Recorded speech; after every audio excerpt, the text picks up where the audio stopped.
Chapter 139. Oh, okay. Yang Qindong nodded his head in agreement when he saw that it was true. This action was strongly opposed by Kuang Yi, Wang Zhua, and the others. That won't do, Your Majesty. We don't have many soldiers by our side right now. If we send more people out and encounter the Walla cavalry, I'm afraid it will be disastrous. Your Majesty, please reconsider. If Wang Zhen was here, they wouldn't dare to say this. However, they knew that he wasn't here and that he was most likely dead. Even if it was for their own safety, they could say anything. That's right, that's right. We only have 100 mercenaries by our side. If we ask them for help, it will definitely divide our strength. If we encounter another enemy, we won't even know if we're dead or alive.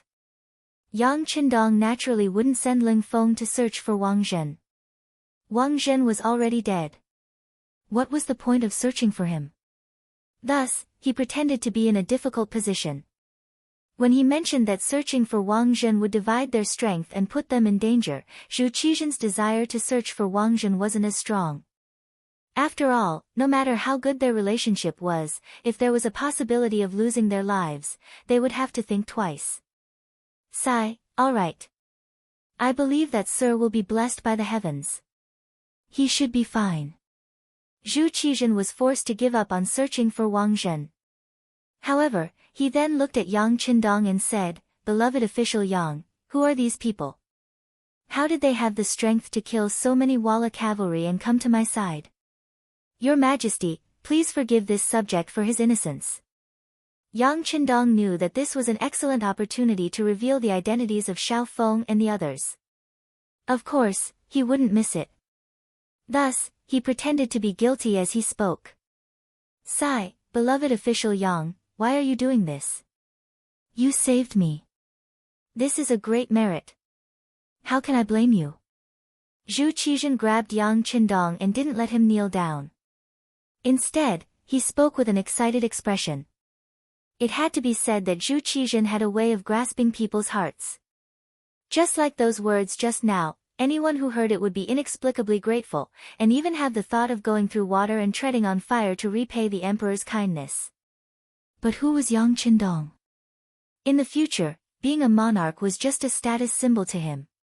It was absolutely impossible for him to swear loyalty because of this. At the very least, it was not something that an incapable ruler like Zhu Qizhen could do. In his heart, he didn't take Zhu Qizhen's words to heart, but on the surface, he pretended to be extremely touched and said, How could this subject save the emperor? It's clear that the emperor is blessed by the heavens, which led this subject to rush over. Zhu Qizhen's face lit up with joy after hearing those words. His fearful expression seemed to have relaxed quite a bit. Your Majesty, the reason why I said I was guilty was because I was afraid of death. That's why I spent a lot of money to hire these foreign mercenaries. They only recognize money and not people. In their eyes, there is no distinction between country and region.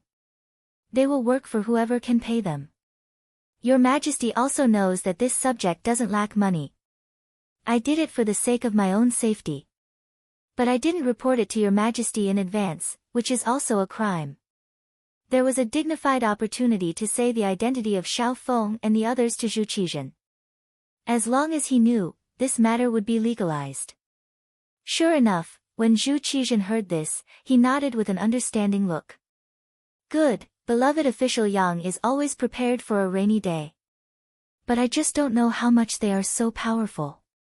Zhu Qizhen wasn't the only one who thought this way. The other ministers were also very curious. After seeing the power of this mercenary army, they really wanted to know how much it was. In fact, the one who was most concerned about it was Zhu Qizhen. Although he didn't see it personally, to be able to come in front of him in the midst of the chaos, they must have some ability. Then if everyone could hire such a powerful army, wouldn't it mean that they had the capital to rebel? How could he not pay attention to it? Feeling everyone's gaze on him, Yang Qindong smiled and said, Your Majesty. Coincidentally, they weren't hired by me in the beginning. They were barbarians from overseas who did business with me. This time, they were in charge of delivering goods to the skies beyond trading company. When I met them, the army was about to go to war. I discussed it with them and asked them to protect me for 10,000 taels per person. If it weren't for this coincidence, I'm afraid that they wouldn't be interested in such a small amount of money. 10,000 taels per person, 100 people would be 1,000,000 taels. After hearing this, Kuang Yi and Wang Zhuo couldn't help but suck in a breath of cold air. Especially Wang Zhuo. As the Minister of Revenue, he had a clear understanding of the great Ming dynasty's money. The value of the money that passed through his hands every year was very large. However, even he was shocked when he heard the price, not to mention the other important ministers. This answer also shocked Zhu Qizhen so much that he broke out in a cold sweat.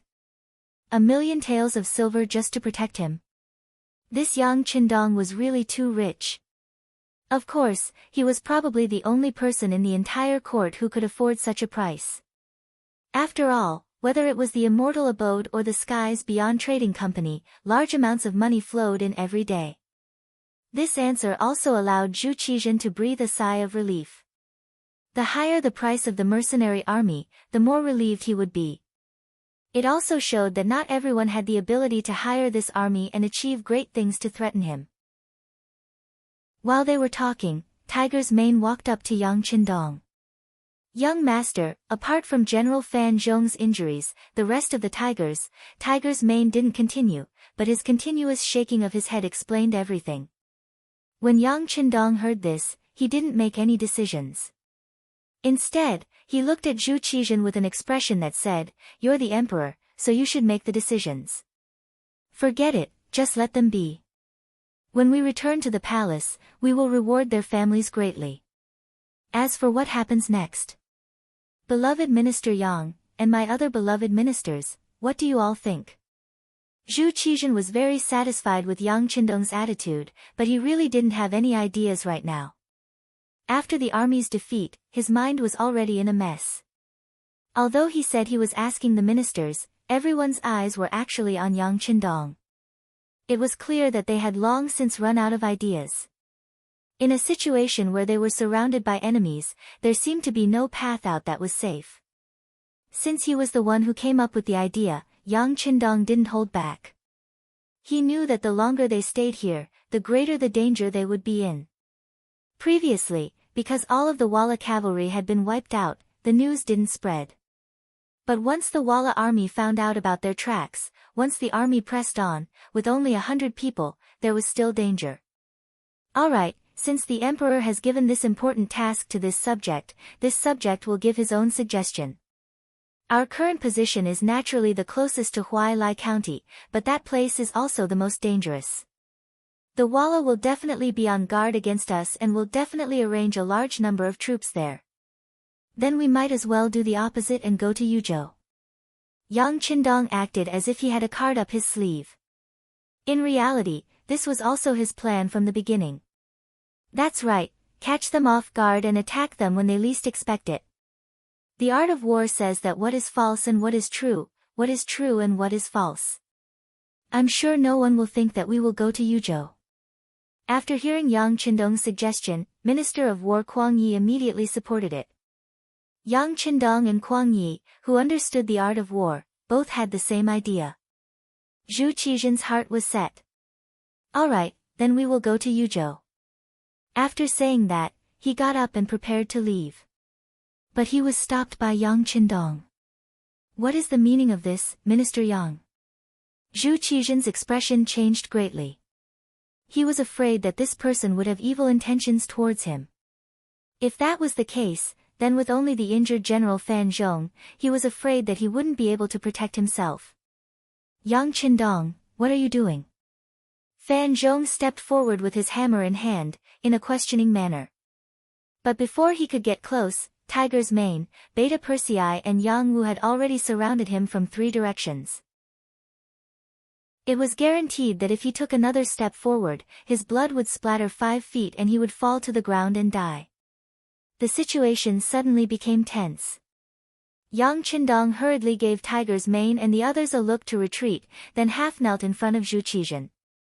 Your Majesty, this subject doesn't have any other intentions. It's just that if we are going to escape, your Majesty must change your clothes. Change my clothes? Why? Zhu Qizhen was puzzled. Your Majesty, wearing a yellow robe will easily attract other people's attention. It will also easily attract the Walla cavalry's pursuit. Yang Qindong cursed the other party's pig head in his heart, but on the surface, he looked like he was advising him. Oh. At this moment, Zhu Qizhen came to his senses and nodded. That's right. Beloved official Yang is right.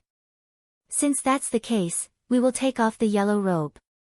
Yes, your Majesty not only has to take off the robe, but also put it on someone else to confuse the enemy's attention. Yang Qindong's words shocked Kuang Yi and the other officials, causing them to become nervous. They first looked at each other, then slowly lowered their heads. These people's reactions fell into the eyes of Yang Qindong and Zhu Qizhen, and the latter was naturally unhappy. The former lowered his head and smiled, but when he looked up, he had already returned to his serious state. Your Majesty can put the yellow robe on Hu Ben, who died with a similar figure to you, to create a false image and use it to confuse the enemy.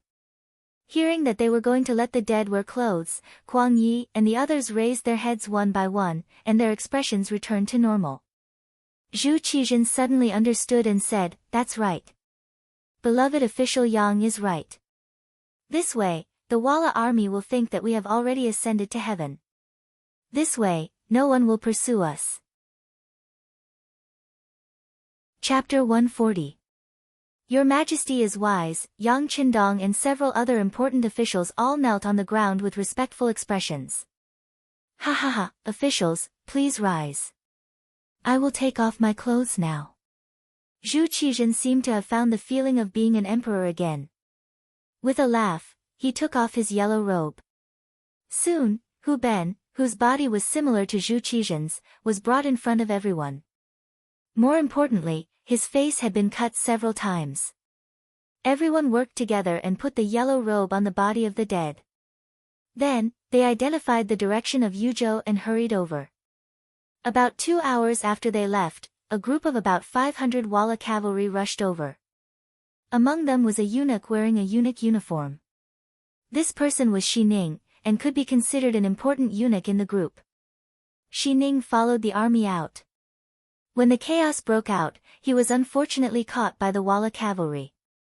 Just as they were about to cut him to death, he shouted out his identity and said that he could help the Walla army find Mingyingzong.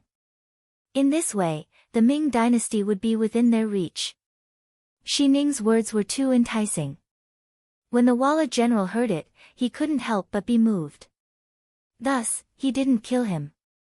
Instead, he brought him to search for news of Zhu Qizhen. This group of people was led by the Walla king, and Shi Ning was among them. When they arrived at the battlefield, the bright yellow robe was immediately noticed by everyone. Shi Ning got off his horse and walked over to the corpse that was already unrecognizable. He carefully searched it and found Zhu Qizhen's jade pendant. He immediately said with joy, General, this is the Ming dynasty emperor, but he is already dead. Dead. Sigh. Hearing that Zhu Qizhen was dead, a trace of hatred appeared on the Walla king's face. It was clear that a dead person had no effect on him. Noticing the disappointment on the competition king's face, Shi Ning, who was afraid that he would lose his life, rolled his eyes and said, General, although the Ming dynasty emperor is already dead, we still have the jade pendant in our hands. We can still do something. I presume that this chaotic news will cause the Ming army to panic, and if we can use this chance, we might be able to attack the capital. Sir is very familiar with that place, with its countless treasures and beauties. Speaking of the prosperity of the capital, as a former emissary, how could the periodical king not know of it? Immediately, his expression changed from worry to joy as he said, Good, good. Let's go. Follow me to see the leader. We are preparing to attack the capital of the great Ming dynasty. Ha ha ha. Zhu Qizhen had intentionally left the waist pendant behind, saying that it was to make it more realistic. He didn't expect that it would come in handy and become an item to identify his identity. At this time, Great Mingyingzong, who had changed into a bright tiger robe, was currently heading towards Shangshi Yuzhou with Yang Qindong and his group. Even if they didn't choose to walk to the front, they still encountered two of Walla's cavalry units. Each side had 100 cavalrymen, but when they met the cold front, they were like live targets. Before they could see clearly what kind of formation was on the other side and who was on the other side, they were all killed from afar. This was also the first time Zhu Qizhen saw the power of the cold front at such a close distance. For a moment, his heart was filled with fear. But when he thought that they were now being used by him, he couldn't help but feel relieved. Now that they had more healthy horses and more food from the bodies of the Walla cavalry, everyone began to speed up after eating and drinking to their heart's content. Regardless of whether it was day or night, they headed straight for Yuzhou. Shi Ning was brought to his elder brother, Yes Hen, who was also the leader of the Walla, by the periodical king. Yes Hen was tall and sturdy, and there was a sense of superiority in his eyes. His eyes were deep and sharp, and when he looked at Shi Ning, he was so scared that his heart jumped. "You said that this belongs to your Ming Emperor?" Yes Hen asked casually as he played with the seemingly expensive waist pendant in his hand. Yes, Lord Chief, this belongs to our Ming Emperor. He has already been killed by the brave Walla cavalry. Shi Ning knelt on the ground like a servant. After saying this, he was afraid that the other party wouldn't believe him, so he added, "This little one is a eunuch who follows the Ming Emperor, so of course I wouldn't be wrong. Also, this little one is a Nuzanren, not a Han. I have long been looking forward to the army trampling on the great Ming dynasty and repeating the glory of the grassland people." Shi Ning was really afraid that he would die. At this moment, he didn't want to say anything nice, but he was afraid that Yes Hen would kill him if he was unhappy. Shi Ning's attitude made Yes Hen believe him. Even if the Ming Emperor is dead, do you think that their capital is now in chaos? Previously, because the leader of the periodical king's guards, Tuj, angered Yang Qindong, all the spies of the Wara in the great Ming dynasty's capital were exposed and killed. If he wanted to understand the situation of the great Ming dynasty, he could only ask this little eunuch in front of him. Shi Ning was afraid that Yes Hen would kill him without asking any questions. If that happened, he wouldn't be able to show his value. Now, as long as the other party was willing to ask him, it proved that he was useful, and his life was not in danger. And in order to better express himself, and also to show his importance, he, who was kneeling on the ground, analyzed, "Leader, what the Ming dynasty does not lack the least is the emperor. The size of the imperial family is beyond our imagination. Even if the current emperor is dead, they can still elect a new emperor at any time." What? Shi Ning's answer made Yes Hen very unhappy. "Doesn't that mean that it's useless for us to kill the Ming emperor?" No, it's not like that." Shi Ning shook his head like a rattle drum. Although the royal family of the Ming dynasty is very large, it's not difficult for them to elect a new emperor. However, it's difficult for a new emperor to gain power in a short period of time, and this is our opportunity. Therefore, we can't announce the death of the Ming emperor immediately. If we do, it will only give the other party more time to prepare. We can first march to the capital, and when the army reaches the city, we can announce the death of the Ming emperor. This way, even if they elect a new emperor, it will be difficult for them to form any resistance. At that time, the new regime will be replaced by the old regime, and it will be chaotic. This way, we can suppress the city with our army. At that time, this lowly one can persuade my friends, and perhaps we can open the city gates without shedding a drop of blood and completely enter the capital." Zhu Qizhen was already dead, and to Shi Ning, he had no hope. Even if he could safely return to the capital, how could another emperor trust him as much as Ingzong did? Perhaps the other eunuchs would be eager to kill him. Since there was no way out, he might as well vote for Walla. With his contributions in planning, once Walla succeeded, he might be able to become a powerful eunuch like Wang Zhen. At this moment, Shi Ning seemed to see the glorious light of the future. In order to achieve this goal, he really did his best to plan for Yes Hen. Okay. After hearing Shi Ning's words, Yes Hen was also moved. Originally, he only wanted to attack the border of the Ming dynasty to show his strength. However, he didn't expect to win the battle and even kill the Ming emperor. Now that he had the opportunity to enter the capital of the Ming dynasty, how could he give it up? Thinking back, he once asked the Ming emperor to marry a princess to him for the purpose of seeking peace, but he was rejected. Now, if he could enter the capital, wouldn't he be able to choose all the princesses? He would also be able to take revenge for the humiliation he suffered back then. Shi Ning's proposal was accepted by Yeshen.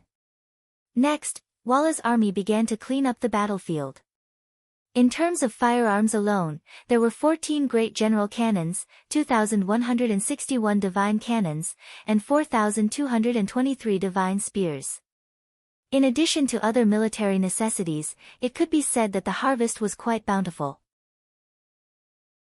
In the Ming army, Duke Yinggong Zhangfu, Marquis Tai Ning Chening, Prince Consort Jing Yuan, Count Pingxiang Chenhuai, Count Xiangqing Li Zhen, Count Suian Qin Sun, Count Shiwushan Rong, Governor Liang Cheng, Wang Gui, Scholar Chao Nai, Zhang Yi, Hanlin Academy attendant Scholar Zhang Yi, Left Governor Gong Quanan of the Office of Transmission, Dai Qingzu of Taichung Temple, Wang Yijiu, Bao Yangzhua of the Imperial Secretariat, Yao Xian, Bao Hui, Censor Yugong, Pan Cheng, Qian Yu, Censor Zhang Hong, Huang Chang, Wei Zhen, Xia Cheng, Yin Hong, Tong Kund, Sun Qing, Lin Xiangfeng, Lang Zhong Qi Wang, Feng Xueming, Minister Councilor Wang Jian, Qing Siwen, Qing Cheng, Qing Cheng, Lu Duan, Manager Yu Jian, Zhang Tang, Zheng Xian, Deputy Ma Yu of the Supreme Court, Yin Chang, Pedestrian Luo Ryong, Xia Guanjing of the Imperial Astronomer, Lu Xian of the Imperial Astronomer, Li Gong, Shi Yu, and others all died in the battle. In this battle, more than half of the Ming army died, and a large amount of supplies were plundered by Yeshen. Only the Minister of the Supreme Court, Xiao Weizhen, and a few others luckily escaped. Then there were the 9 important officials that Yang Qindong had saved. The 500,000 soldiers left behind by Ming Qingzu Zhu Di had been completely wiped out, and the 3 most elite battalions had also been destroyed. The development of firearms for the army had been greatly hindered, and the gates to the capital had been opened. In the history of the Ming dynasty, this battle was known as the defeat of Tumu. This defeat had far-reaching effects, becoming the turning point for the Ming dynasty from the early to the middle stages. In the capital, when the news of Tumu's defeat reached the capital, everyone felt like they had been hit in the head with a stick. The streets were abuzz with discussion, and a chaotic situation was about to unfold. The imperial court was in an uproar, but no one was in charge. The imperial court was in a state of panic, and Zhu Qiyu, who was temporarily in charge of court affairs, felt as if he was sitting on pins and needles. He had originally thought that he was only temporarily in charge of court affairs, and if there were any problems, the officials would deal with them. He was just putting on an act, waiting for Emperor Zhu Qizhen to return so that he could report on his task perfectly and continue to be a king. But he had never imagined that the army would be defeated, and defeated so miserably. According to the news from the front lines, the field was littered with corpses.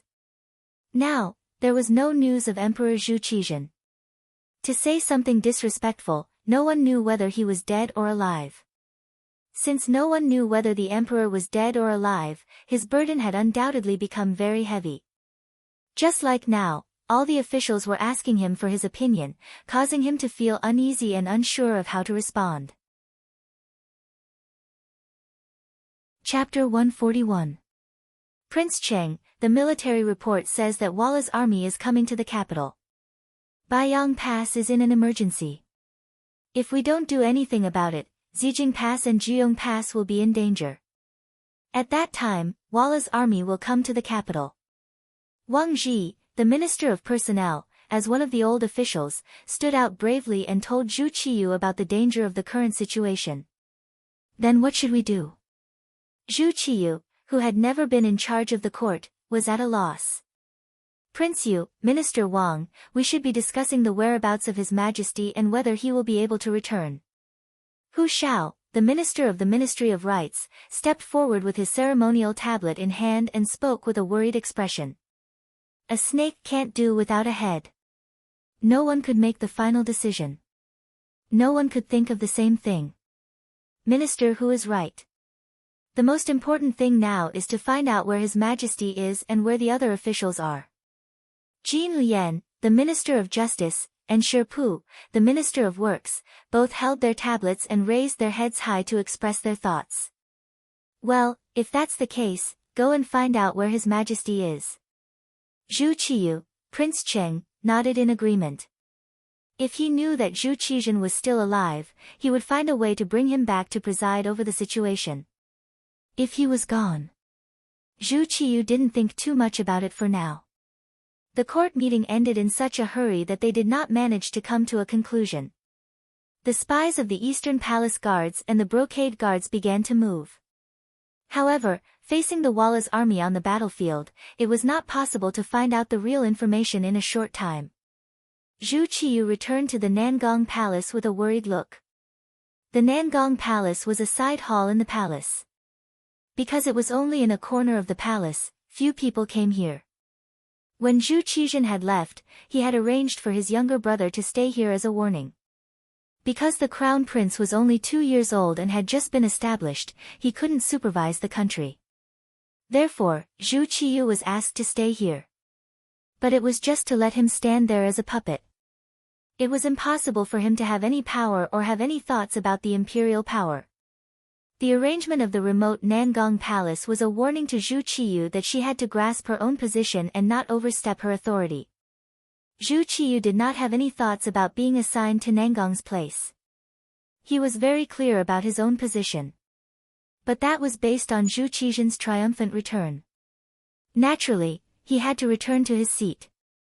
But now, Zhu Qiyu's mood was very complicated.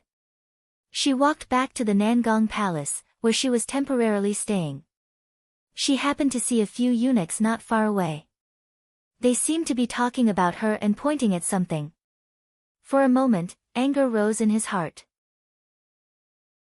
It was true that he was a puppet, but at the same time, he was also a prince.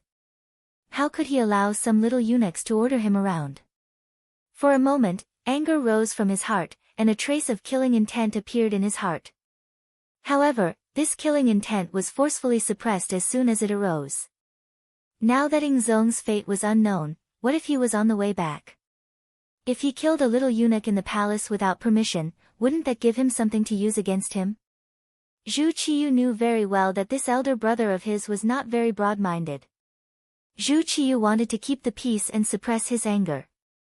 However, at this moment, a great eunuch in a python robe suddenly appeared from the side. He looked coldly at the 4 little eunuchs who were gathered together and discussing. You don't do anything in the palace, but talk nonsense here. Do you really have nothing better to do? Come on, drag them away and give each of them 40 strokes of the military rod. 40 strokes of the military rod was tantamount to taking their lives. When the 4 little eunuchs heard this, their expressions changed dramatically. They hurriedly knelt on the ground and begged for mercy. However, a few little eunuchs had already come over and pulled them up one by one and dragged them away. The little eunuchs dared to look down on him and paid the price with their lives. Zhu Qiyu felt relieved and vented a lot of the anger that had accumulated over the past few days. Your Highness Prince Qing, I'm here to pay my respects. Just as Zhu Qiyu was feeling relieved, the eunuch who had shouted just now came to Zhu Qiyu with a slight bow. To be able to wear a python robe, needless to say, his status among the eunuchs was extremely high. In fact, there were only 2 people in the palace who could do this. One was Wang Zhen, who had already been killed, and the other was Ji Ning. Ji Ning, from Annan. After entering the palace, he served Taizong, Renzong, Xuanzong, and Ingzong. In the last years of Yongle, when he was about 30 years old, he was promoted to the right supervisor of the ceremony directorate.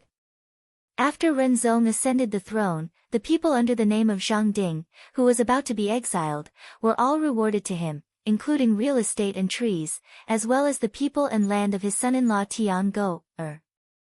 In the 7th year of Xuande, 1432, because of his loyalty and diligence, he was also given a decree of exemption from death.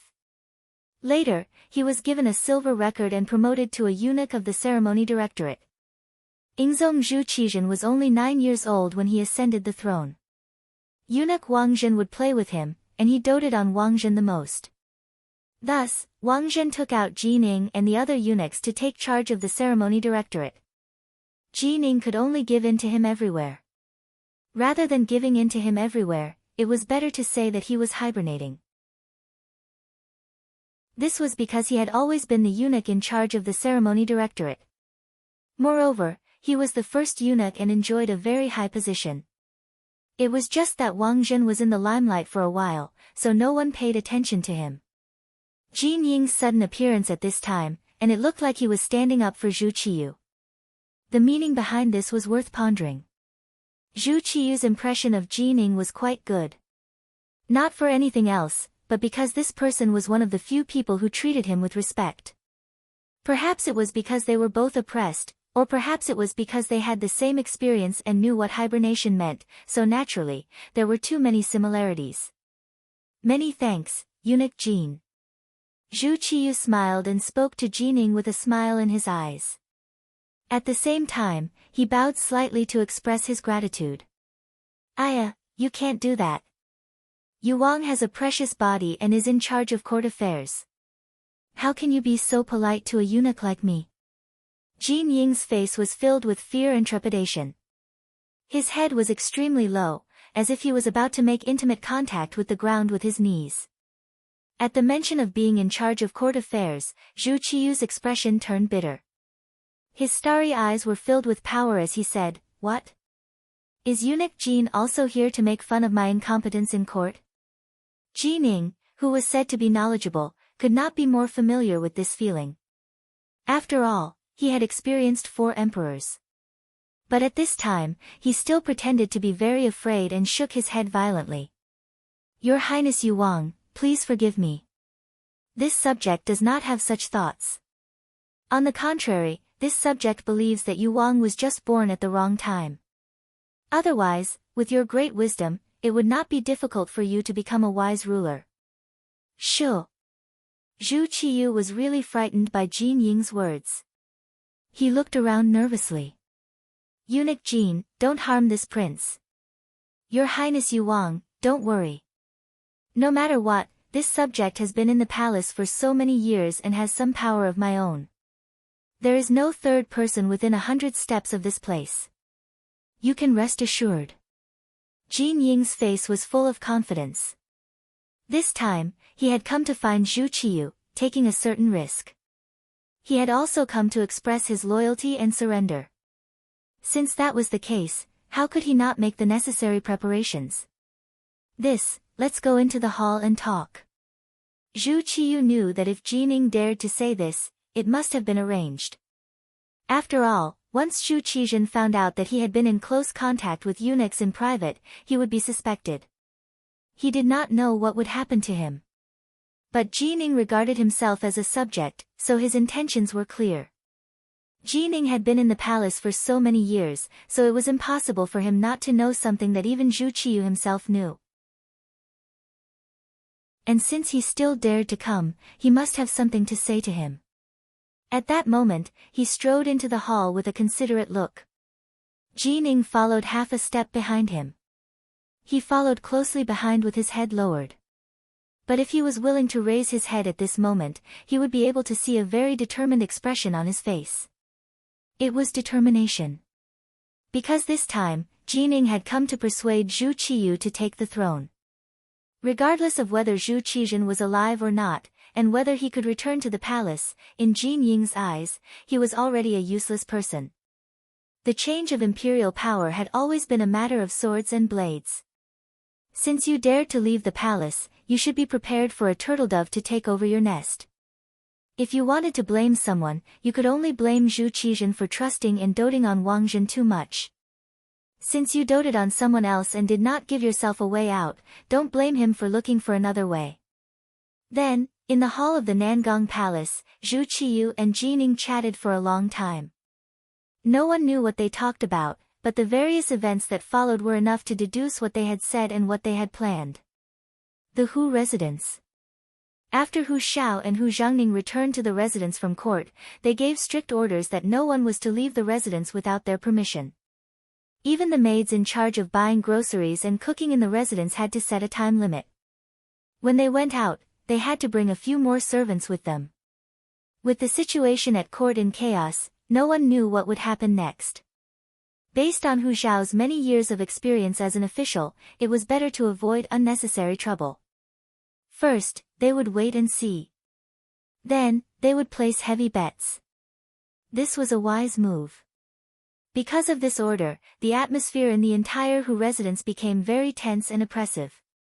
In Hu Yan's room in the backyard, she was pacing back and forth anxiously. After a while, the servant girl, Xiao Qing, stumbled into the room with an anxious look on her face. "Little Qing, what did you find out? Is there any news of him?"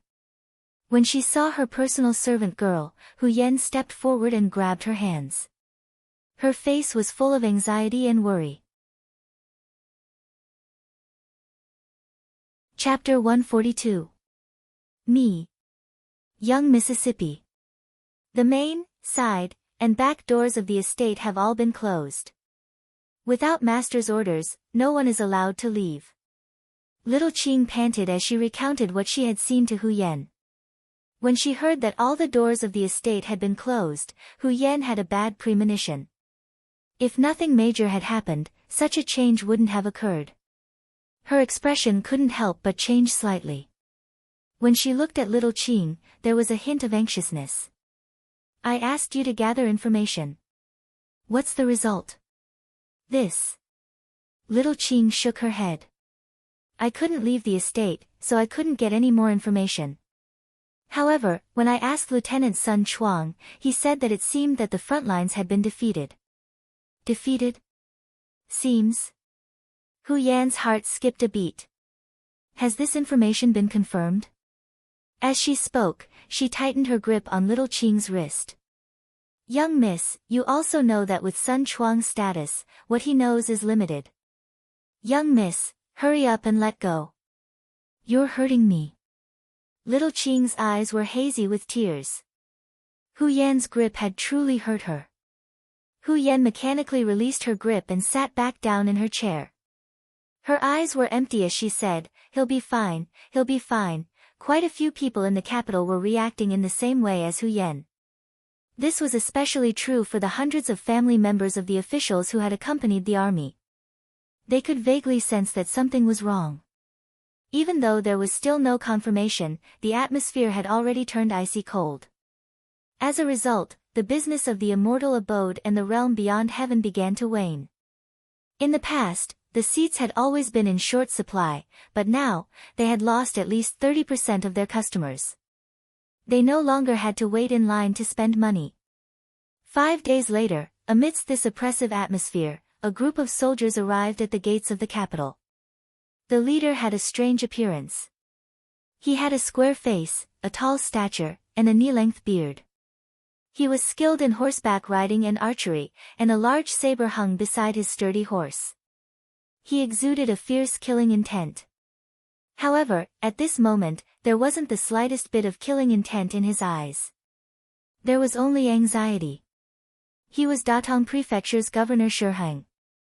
Shiheng, Marquis Shining Songying, Wujin Bo Zhu Mian and the others fought against the Walla cavalry at Yanghekou. After the deaths of Song and Zhu, he had returned alone. Along the way, he had recruited soldiers and brought back several hundred cavalry. This time, he had returned to the capital to atone for his crimes by performing meritorious deeds. Shiheng came back with the latest news from the front line. When Zhu Qiyu, the imperial tutor prince, found out about this, he immediately summoned all the fourth rank and above officials in the capital to the palace for a discussion. In the imperial court, Shiheng knelt before Zhu Qiyu and recounted in detail what he had experienced and what he had seen. After he finished speaking, he continued to kowtow to the ground. As he kowtowed, he said, "Your humble servant is incompetent." At this moment, Shiheng was acting like a loyal and brave general. Instead of saying that he was repenting, it was better to say that he was showing off his achievements. "General Shi, please rise." This prince wants to ask you, how is the emperor? How are the other officials? Zhu Qiyu, the imperial tutor prince, asked anxiously. However, others did not know that there was a ball of fire burning in his chest at this moment. Your Highness Imperial Tutor Prince, the Emperor has ascended to heaven. Shi Heng slowly raised his head and blinked his eyes hard. But no matter how one looked at him, he did not look like he was about to cry. His expression was still vivid, giving people the feeling that he was very sad and in pain. What? Zhu Qiyu's body trembled when he heard this. He almost slipped off his chair. Fortunately, Qing, who was standing to the side, helped him in time, so he did not make a fool of himself. At this moment, the other officials were also shocked. Some of the timid ones even knelt on the ground and began to cry. There were also some officials who could not believe Shi Heng's words. After all, according to the battle report, the Vola cavalry and infantry only had 60 to 70,000 soldiers. However, the Great Ming Empire had sent an army of 500,000 soldiers, including many elite troops. How could they be defeated?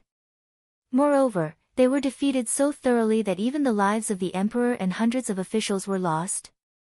Governor Shi, did you see the death of the emperor and the officials with your own eyes? Among the officials, Wang Ji, the minister of the Ministry of Personnel, was relatively calm. He really could not understand how they could have been defeated so miserably when they had outnumbered the enemy by 7 to 8 times. No, this official did not see the death of the emperor and the officials with my own eyes. But because of Wang Zhen's careless command, the army did not care about each other. The general did not know the soldiers, and the soldiers did not know the general. In addition, there was a lack of water and food, and the morale was low. When faced with the elite cavalry of the Wala, they fled or were injured. It was chaos. This official did not know where the emperor and the officials were at that time. But later, when we fought with a small number of the Wala cavalry, I learned the news from the captives. This official did not dare to delay any longer, so I killed my way out with my men. Shi Heng kept beautifying himself as he spoke.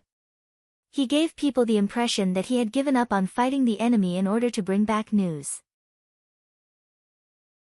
But in reality, he had heard this news from some of the great Ming dynasty's deserters who understood the Wala language. Impudent! How can you insult my father like this? Just as Shi Heng finished speaking, 3 people walked out from the crowd.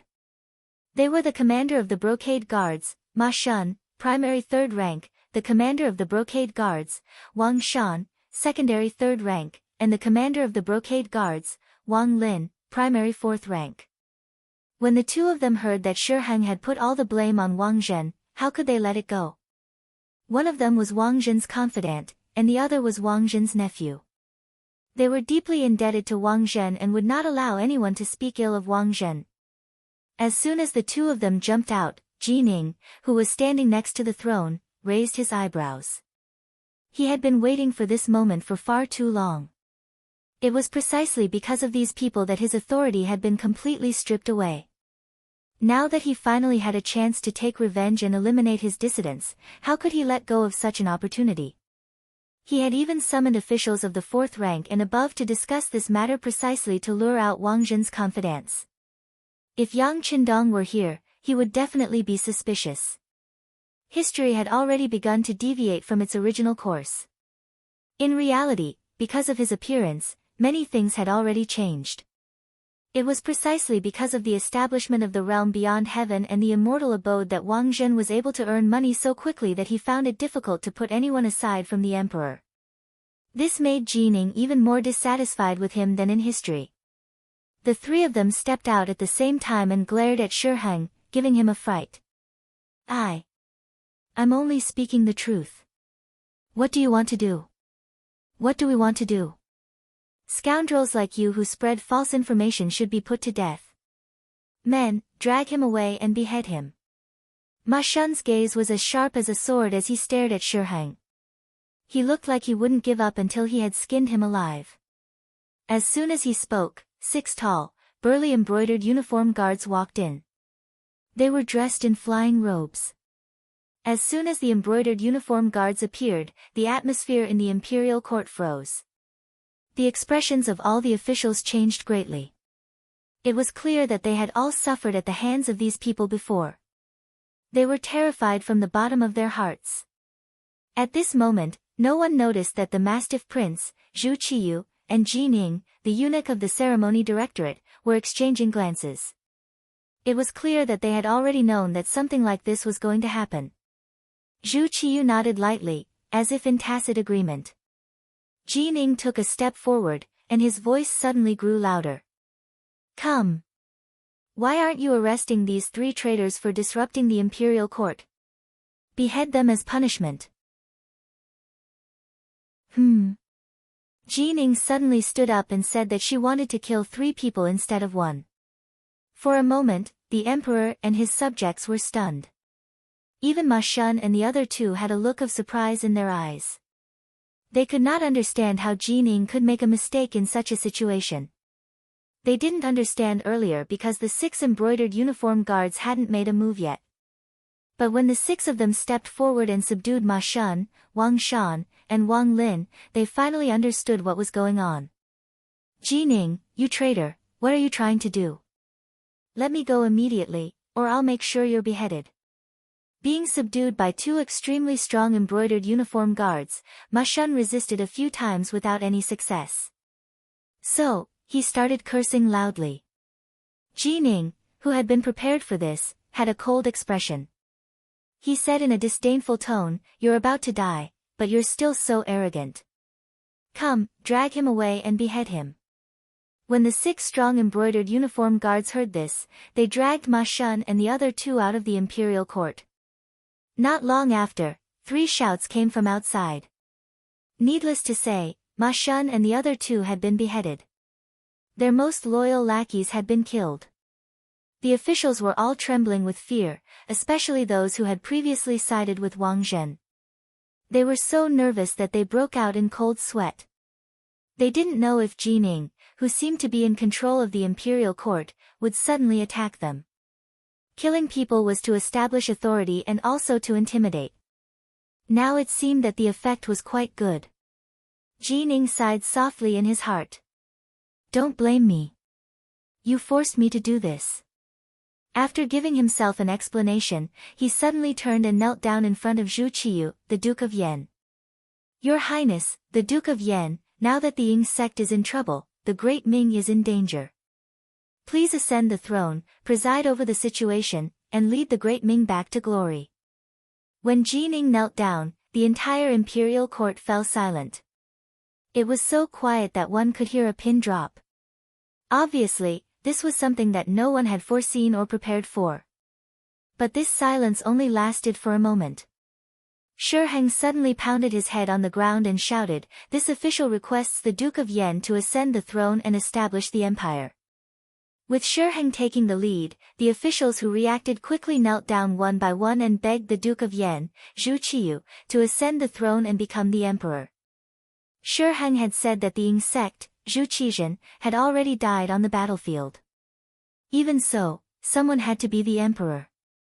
Now it seemed that with the status of regent, the younger brother of the emperor, and the bloodline of the Zhu family, it was perfectly justified for him to inherit the empire.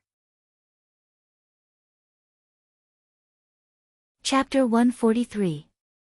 With the situation settled, all the officials knelt on the ground and cheered. Since ancient times, there was a saying that there were 3 requests. Zhu Qiyu immediately rejected them. After that, the officials invited him, rejected him, and invited him a 3rd time. Only then was the matter settled. Immediately, everyone and Zhu Qiyu went to see the Empress Dowager to go through the final approval process. That day, Zhu Qiyu became the emperor. Because the war was imminent, the situation was urgent. The officials knelt on the ground and recognized Zhu Qiyu as the emperor. His title was Daizong, and his name was Jingtai. He made Yingzong's son, Zhu Jianshan, later Xianzong, the crown prince. This important imperial edict was passed down by Jining.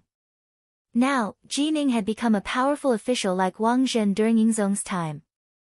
Jining also received the favor of Empress Dowager's son and the new emperor. Whether it was Wang Zhen or Jining, this was the result of the system and environment. The Ming dynasty was an unprecedentedly powerful dynasty. This was why the emperor dared to give power to the eunuchs. Although the eunuchs of the Ming dynasty had so much power, when the emperor really wanted to punish them, he only needed to write an imperial edict and these eunuchs would be doomed eternally. Lu Jin and Wei Zhongxian both ended up like this. Thus, the emperor was not worried about the eunuchs being disloyal. Secondly, the emperor had no choice but to use the eunuchs. The Ming dynasty officials were very powerful. At their peak, they dared to publicly criticize the emperor. Although the emperor was the son of heaven and had unparalleled power. But in front of all the officials, he was all alone. In order to break the unity of the officials, the emperor could only use the eunuchs to restrict the power of the officials. Although the eunuchs were mostly dark, they all knew that the only thing they could rely on was the emperor. Thus, they were all loyal. Thus, to the emperor, the eunuchs were more reliable than the officials. Now that Jining had taken the initiative, she should have immediately attacked Wang Zhen's faction. However, this was not the result of a peaceful development. It was the result of a crisis. At this time, the military report said that Walla's army was approaching. If the palace was in chaos now, it would be bad for the overall situation. In order to give Emperor Jing and Zhu Qiyu a good impression, Jining didn't attack Wang Zhenyu's supporters. Instead, she began to unite the majority of the people and prepared to fight the enemy together. It was because of his generosity that many eunuchs took the initiative to defect and change their allegiance. Even those who were loyal to Wang Zhen became much more well-behaved and hid among the crowd. For example, Wang Zhen's trusted eunuch of the imperial horse supervisor, Chen Guan, had become an old dog that didn't bite. He had become very obedient. Whenever Jining gave an order, he would completely obey. There wasn't the slightest bit of difference. There were also eunuchs Chao Jixiang, Gao Rang, Mao Mu, and Qian Senbao, the imperial horse directorate's chief eunuch, who were all very low-key. Don't cause trouble, and do your best to complete the tasks assigned to you. However, everyone could see that these people were still waiting to see the situation. They were waiting for the arrival of Tile's army before making a final decision. In this regard, Jining didn't have any better ideas. Zhu Qiyu was willing to delegate power to her, but not without a bottom line. If he wanted to unify the group of eunuchs, which even Wang Zhen hadn't been able to do, she was afraid that the first unlucky one would be her. It was still the same saying, I can use you, but I also have to be wary of you. This was the basic attitude of the emperor towards eunuchs. Jining became the eunuch in charge of power and was promoted to chief eunuch of the ceremony directorate by Zhu Qiyu. For a time, she held great power. Her fangs were unfurled. The group of eunuchs wasn't easy to move. They were all under the emperor's nose. If there was any wind blowing, it would be very difficult to hide. Thus, she began to move against the officials. She arranged for Lu Gui, who had just been promoted to commander of the Brocade Guard, to walk through the homes of the officials, looking for their weaknesses and problems to threaten. Lu Gui brought the new commander of the Brocade Guard, Han Ji, to visit the important officials one by one. The Minister of Works, Shi Pu, had originally gotten his position from Wang Zhen. After Wang Zhen fell from power, he used Lu Gui to bribe Jining to keep his position. Jin Ying's family also asked for stone, grass, and other materials to build a private room for Jining and so on from the officials of the Military Preparation Office and internal envoy Yi Jingrong. Many of the important officials were threatened because of this. The lighter ones were given a sum of money to settle the matter. There were even some who were directly sent to prison. As the residents of the Minister of Rights, Hu Mang, the Hu Manor also suffered a lot from Lu Gui and Han Ji. Not only did they give a large sum of money, Hu Changning was also ordered to reflect on his mistakes at home on the grounds that he was suspended from his duties. Jining had made such a big move that some of the officials who liked to curry favor could no longer remain calm.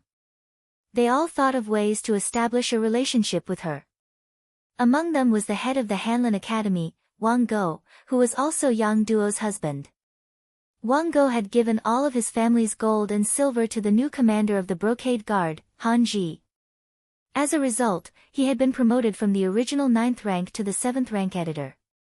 Not only had he been promoted, but he had also taken the position of his former superior, Wang Si.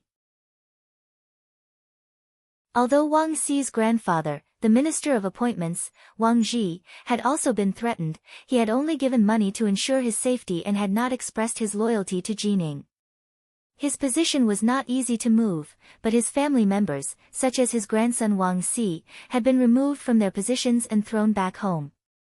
Originally, when they were in the Hanlin Academy, because Wang Si and Yang Qindong had a good personal relationship, he had always suppressed Wang Go and made him suffer.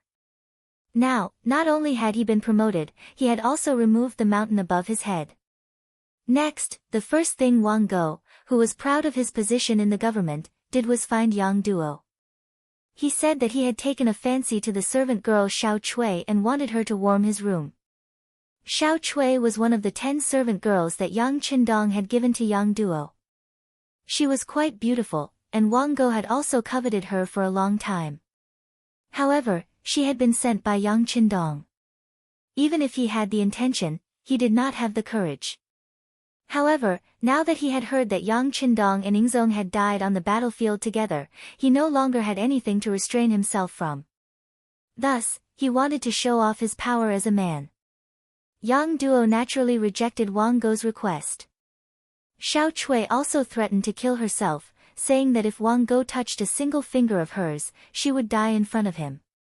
If that really happened, it would be inevitable that there would be endless trouble. Wang Go knew that he could not do it. In a fit of anger, he decided to divorce his wife and divorce Yang Duo. At the same time, he married a distant sister of Han Ji as his first wife. During this period of time, because of his 6th brother Yang Qindong, Wang Go's attitude towards Yang Duo had changed. As a woman, and a married woman at that, it was fine if she wanted to live a good life. However, she did not expect that misfortune would descend so quickly. Before she could react, the divorce paper was in front of her. In ancient times, many women divorced their husbands because of emotional discord or other reasons. If it was an amicable divorce, it proved that it was not a woman's problem. Naturally, it would be much easier for the woman to find another man. However, if she was divorced, it was equivalent to carrying a bad reputation for the rest of her life. It would be difficult for her to find a suitable husband. Even if she was married, she would often be looked down upon by her husband's family because of this matter. Accompanied by 10 maids, Yang Duo left the Wang family. She did not even look back because this was the place where she felt sad. After leaving the Wang family, Yang Duo was considered homeless. In the end, she decided to go to the Yang family village. In the village, when she saw Qiao Yin and Madame Shui, who were already waiting there, she burst into tears. The 3 women quickly hugged each other and cried together. The news of Yingzong and the officials' deaths naturally spread to the Yang family village. Qiao Yin and Madame Shui did not know how many times they had cried because of this. Yang Si and Yang Lu, who stayed at home, tried to persuade them, saying that no matter who was in trouble, the young master would be fine. However, this was only taken as comforting words. No one believed them. Even if others did not believe them, Yang Si and Yang Lu were not discouraged. Instead, they met up with the deputy chief of the security bureau, Yang San, who had been active in the capital. After a discussion, the 3 of them decided that before the young master returned, they had to protect the Yang family village and not allow anyone to cause trouble here. As for Yang Qindong's safety, the 3 of them did not worry too much about it. No one knew more about the 6th young master's background than they did. Even in the midst of chaos, it was really difficult to hurt the 6th young master with just Tiger's Mane, Beta Persei, Yang Wu, the first guard, and the 100 soldiers of the Cold Vanguard led by Xiao Feng. It was because they firmly believed that Yang Qindong would be fine. The confidence of the 3 of them soared, and they secretly strengthened the security of the Yang family village. They even decided that if anyone dared to cause trouble here, they would be killed. At the same time, the three of them also decided to temporarily give up on the business of heaven beyond heaven and the immortal abode. They would invite all the important figures in the young master's eyes back to the Yang family village for protection. It was precisely this appropriate action that left some people disappointed, but it also left some people stamping with rage. The one who was stamping with rage was a member of the Yang family. It was Yang Qindong's second brother, Yang Rang. Just like how Wang Go had donated all his money to curry favor with Jining, Yang Rang had chosen to give his sixth brother's businesses, the immortal abode and heaven beyond heaven, to Jining. For this reason, he first went to the palace and handed over a letter of greeting, stating his intentions. Jining was currently in a position of great power.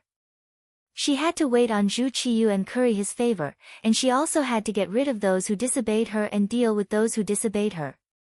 He was just a trifling sixth-rank official.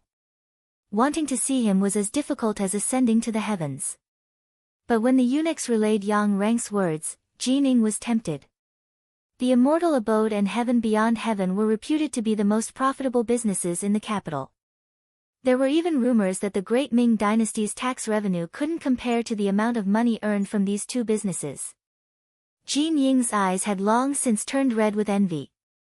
This was because Yang Qindong and Wang Zhen were on good terms. Even if she wanted to get her hands on them, she couldn't find the opportunity. Now, Yang Qindong's second brother wanted to give these two businesses to her. This was like a meat pie falling from the sky. Jining immediately summoned Yang Rang in the midst of her busy schedule. When Yang Rang saw Jining, he immediately knelt, looking like a servant meeting his master. It seemed like he wanted nothing more than to be Jin Ying's dog. Chapter 144. Jining was naturally overjoyed by this attitude. After all, this person was the son of Yang Rong of the Three Yangs. Him treating him with such respect was definitely a sign of respect. He immediately put on a courteous front and helped Yang Rang to his feet. Afterwards, the host and guest sat together and chatted happily. Yang Rang's attitude was resolute. He had to give the realm beyond heaven and the immortal abode to Jining. In response, Jining expressed an appropriate amount of magnanimity. He agreed to take over these two properties, but he wouldn't treat Yang Rang unfairly. He said that he would give him a tenth of the profits and let him manage them. All he needed to do was ensure the safety of the facilities. Yang Rang was overjoyed by the fact that this negotiation was not going to be taken seriously. After all, a tenth of the profits was still a lot of money. At that moment, the two of them hit it off. In order to make Yang Rang's operation even smoother, Jining even transferred 2 small banners of the embroidered uniform guards for him to use. Not only that, she also sent her servant, Zhao Xian, to cooperate with him. They had to get the deeds for these 2 places as soon as possible. Before the mission began, Yang Rang's official position was directly promoted from the 6th rank official of the Ministry of Rights to the 4th rank official of the Zhan Department. Although this position didn't have much authority, Jining clearly stated that he could continue to be promoted after taking over the realm beyond heaven and the immortal abode. He was suddenly promoted from rank 6 to rank 4. This was a qualitative change. Yang Rang's eyes were filled with hope. He even believed that he would have to rely on himself to develop the Yang clan. As for whether or not he'd gotten everything because he'd thrown in his lot with the eunuchs. Once he succeeded, who would care about asking so many questions? After leaving the imperial palace, the group of 20 headed straight for the immortal abode. However, when they came here excitedly, they were faced with a closed door. Let's go take a look at the realm beyond heaven. Yang Rang frowned. Everyone went to the neighboring heavens beyond, but it was the same here. It was empty. They could even see the emptiness of the interior through the transparent glass. There were no goods left, not even a guard was left behind. This gave Yang Rang a bad feeling. Although news of Ingzong's defeat had already reached the capital, the new emperor had already ascended to the throne. There weren't any businesses that had closed because of this. Perhaps he had been affected a little, but it wasn't to the extent of not doing it anymore. What's going on? Zhao Xian, Jin Ying's servant, was also agitated by the scene in front of him and asked angrily. Yang Rang hurriedly bowed and revealed a flattering smile. It's fine, it's fine. They must be too cowardly and moved all the goods back to the Yang Qindong manor. We'll go there now. Don't worry, I'm Yang Qindong's second brother and the owner of that place. No one will dare to stop me. That better be the case. Zhao Xian snorted. Even without Zhao Xian saying anything, Yang Rang knew the importance of this matter. Jin Ying was interested in the benefits that the immortal abode and the heavens beyond heaven could bring her, not these two properties. Without the goods and services, these two places were not worth much. Yang Rang's forehead was already covered in cold sweat as he hurriedly led the group of people towards the Yang manor.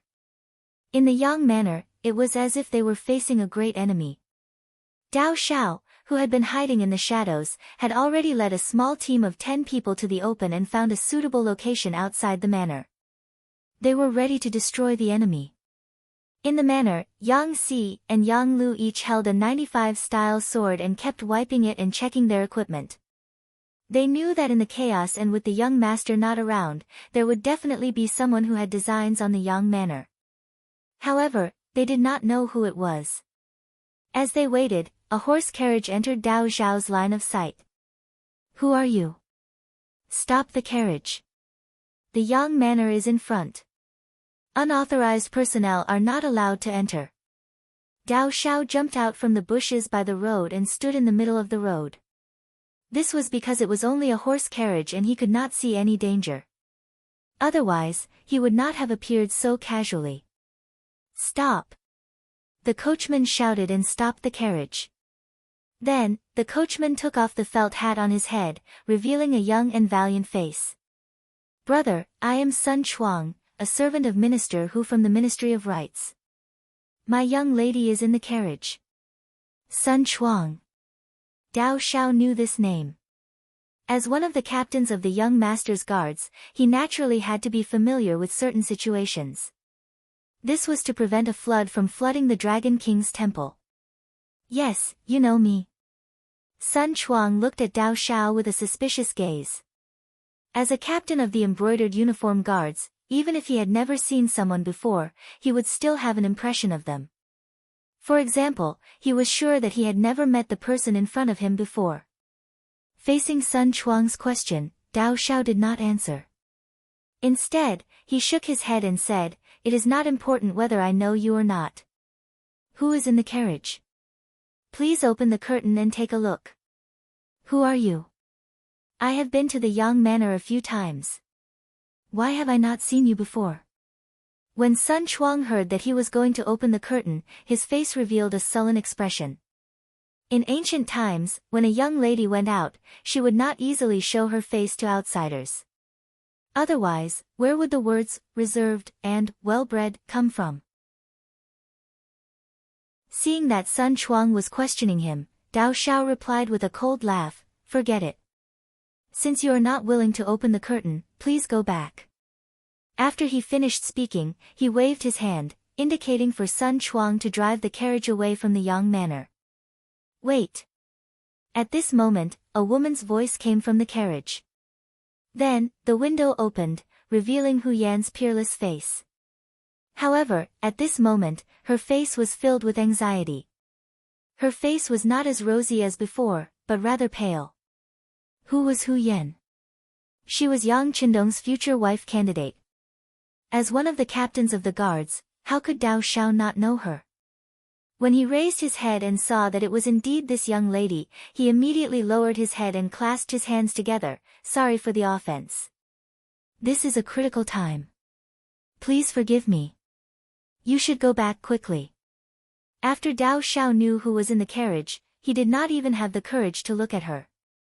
He no longer had the stern look he had before. Instead, he lowered his eyes and looked like a little wife who had been bullied. In Hu Yan's eyes, this performance actually caused her to unconsciously feel joy in her heart. These were the people by the Dong Shuai's side. They were always so respectful to her. They were even more respectful to her than the people in the Hu clan. Officer Sun, drive the carriage. Hu Yan collected her thoughts and lowered the curtain. Then, her voice rang out. Dao Xiao stepped aside to open the path behind him. When he turned around, he made a gesture that no one else could understand. However, Yang Si and Yang Lu, who were in the manor, saw it clearly. They knew that young mistress who had arrived. The door to the inner courtyard of the manor immediately opened. The carriage continued to move as usual. In the carriage, Xiaoqing hugged Hu Yan's arm tightly and said with a worried tone, "Young lady, we just left the Hu clan like this. Will master be angry if he finds out?" "So what if he's angry? I was born to be the Dong Shuai's woman and die to be his ghost. If he wants me to go back, he can only do it as a corpse," Hu Yan said with a determined expression. Ever since Shi Heng returned to the capital and news of Yingzong and the hundreds of officials dying in battle spread, Hu Yan had shed countless tears. When she could no longer cry, she made a bold decision. She came to the Yang clan manor and lived here as Yang Qindong's wife. The two of them did not go through any ceremony. They did not even make any basic promises. When Yang Qindong left the capital, he did not even say goodbye. Logically speaking, when Hu Yan married someone else, she would not make any moral mistakes. However, she still made this decision. From this, it could be seen that she really liked Yang Qindong. She did not covet his ability to earn money and wanted to become a rich wife. In front of Xiaoqing, she expressed her attitude once again. Hu Yan thought of Sun Chuang and asked with a concerned tone, "Xiaoqing, you asked Officer Sun to send us out this time. Have you made plans for the future?" "I have." At this time, it was Xiaoqing's turn to reveal a determined expression. "I have already talked to him. In the future, we will follow Mississippi. As for whether master will punish us or not, we will accept whatever the result is." This, he was naturally referring to Sun Chuang. It was also because of love that Sun Chuang promised Xiaoqing to help her leave the Hu clan and come to the Yang clan manor. This was the result of love. However, at that time, this kind of love was not looked favorably upon. Sun Chuang also had another identity. He was the officer of the embroidered uniform guards and Hu Changning's personal servant. Based on the fact that he had a private relationship with Xiaoqing without his master's permission, even if he was killed at that time, no one would say anything. Xiaoqing's complexion was not very good. Although her words were very firm, her whole body seemed to be trembling. It could be seen that she was afraid. Hu Yan patted the back of her hand and said, "Xiaoqing, don't be afraid. Miss is here. If father punishes you, I will take responsibility." Mississippi, the touched Xiaoqing was about to cry. She was not moved because Hu Yan was standing up for her. In fact, if something really happened, as a miss, she could not help much. She was moved because Hu Yan's feelings for her were not like that of a servant girl, but like a sister. The two were hugging each other when the inner gate of the Yang clan manor opened. Qiao Yin, Madame Shui, and Yang Duo, who had heard the news, came out to welcome them. Madame Xiang was also in the backyard. Seeing these people coming out, her eyes were full of envy. Cui Na saw it clearly. "What? Sister, are you envious?" "I'm envious," Lady Xiang replied without any hesitation. "Even if Dong Shuai can't come back, or even if he is dead, do you still envy them? You know, you are now a good girl and a virgin. If you want to marry in the future, you will not suffer too much." Cui Na knew that Madame Xiang liked the sixth young master, but had not been accepted. At that time, she felt injustice for her. Why could other people become Dong Shuai's woman? What was the difference between Madame Xiang's appearance and figure? Chapter 145. But now, after learning that Yang Qindong might have died on the battlefield, she felt a little lucky for some reason. One of the advantages was that she didn't give herself to Dong Shuai too early. But she didn't expect that Lady Xiang was still envious of Lady Shui and Lady Qiao Yin. No. Lady Shui shook her head firmly after hearing Cui Na's words. You can't find a man as outstanding as Dong Shuai in the whole world. Even if he's dead, I'm already his woman in Hanxiang's heart. As she spoke, her eyes couldn't stop tearing up. Obviously, it was too late for regrets at this moment. If she had known this would happen, she would have given herself to Dong Shuai. It would have been better than regretting it for the rest of her life. Let's not talk about how the women would welcome Hu Yan and how they would cry when they saw each other. Let's talk about the group of people outside the Yang village. They were a group of unusual guests. The reason why they were said to be uninvited guests was because they all had excited expressions on their faces. Moreover, they didn't seem to have any intention of stopping when they entered the Yang Jia village. Stop. The gate of the village opened, and Yang Si strode out to welcome them. While they were still far away, he fired the 95 style in his hand into the sky. Bang! The crisp sound immediately shocked the group from afar. Then, the sound of horses reining in their horses sounded one after another. From this point alone, it could be seen that people were afraid of death, especially those who seemed to be awe-inspiring. They often cherished their lives more and were the most timid. Yang Rang and Zhao Xian were riding at the front. The sudden gunshot really frightened them. They reined in their horses in a hurry and almost lost control of their bodies and fell from their horses. Twisting their bodies, they dismounted from their horses. Their faces were as unsightly as they could be. When Zhao Xian's feet finally landed safely on the ground, he pointed to the front with a flustered and exasperated face and said, "Who are they? How can they have firearms in their hands? Where are the laws of the great Ming dynasty?" It was no wonder that Zhao Xian was so angry. Firearms were important weapons of the imperial court, and they wouldn't be shown to people easily. Even the 3 firearm battalions were very strict with the management of firearms. Unless they had the special permission of the emperor and the Ministry of War, it was difficult for anyone to take them out. But now, this thing had unexpectedly appeared in the Yang village. How could they not be shocked, angry, and indignant? The more Yang rang, the more angry he was. But he didn't know these things. In order to calm Yang's anger, he kept nodding and said, "Mr. Zhao, don't be angry. I'll ask them what's going on." As he spoke, Yang Rang turned to look at Yang Si, who was standing at the entrance of the Yang family's inner courtyard with a firearm. Instead of acting like a grandson, he roared like a master, "Who are you? How dare you block our path? Do you know who I am? I'm Stings, What's the reason for entering the village without permission?" Facing the imposing Yang Rang, Yang Si naturally wasn't afraid. Even though he had already recognized that this person was the 6th young master's second brother. But at this time, he had brought so many embroidered uniform guards with him. His purpose was as clear as day. With regards to his own brother trying to steal the 6th young master's wife, he was no longer a member of the Yang family in his eyes. So why should he be polite? Yang Rang heard that he was just a servant, and it sounded so sarcastic. Since when did a servant dare to show off in front of his master? He didn't know how his 6th brother usually managed things. How could he not distinguish between master and servant? Humph! How dare a little servant hold a firearm? Let me tell you, you've already violated the laws of the great Ming dynasty. Now kneel and beg for mercy. For the sake of my 6th brother, I'll only kill you. I won't implicate the others in the village. Yang Rang seemed to be magnanimous, but unknowingly, he had already placed himself in the position of the head of the Yang family village. When the other servants heard their master's words, they must have been terrified. But this was Yang Si.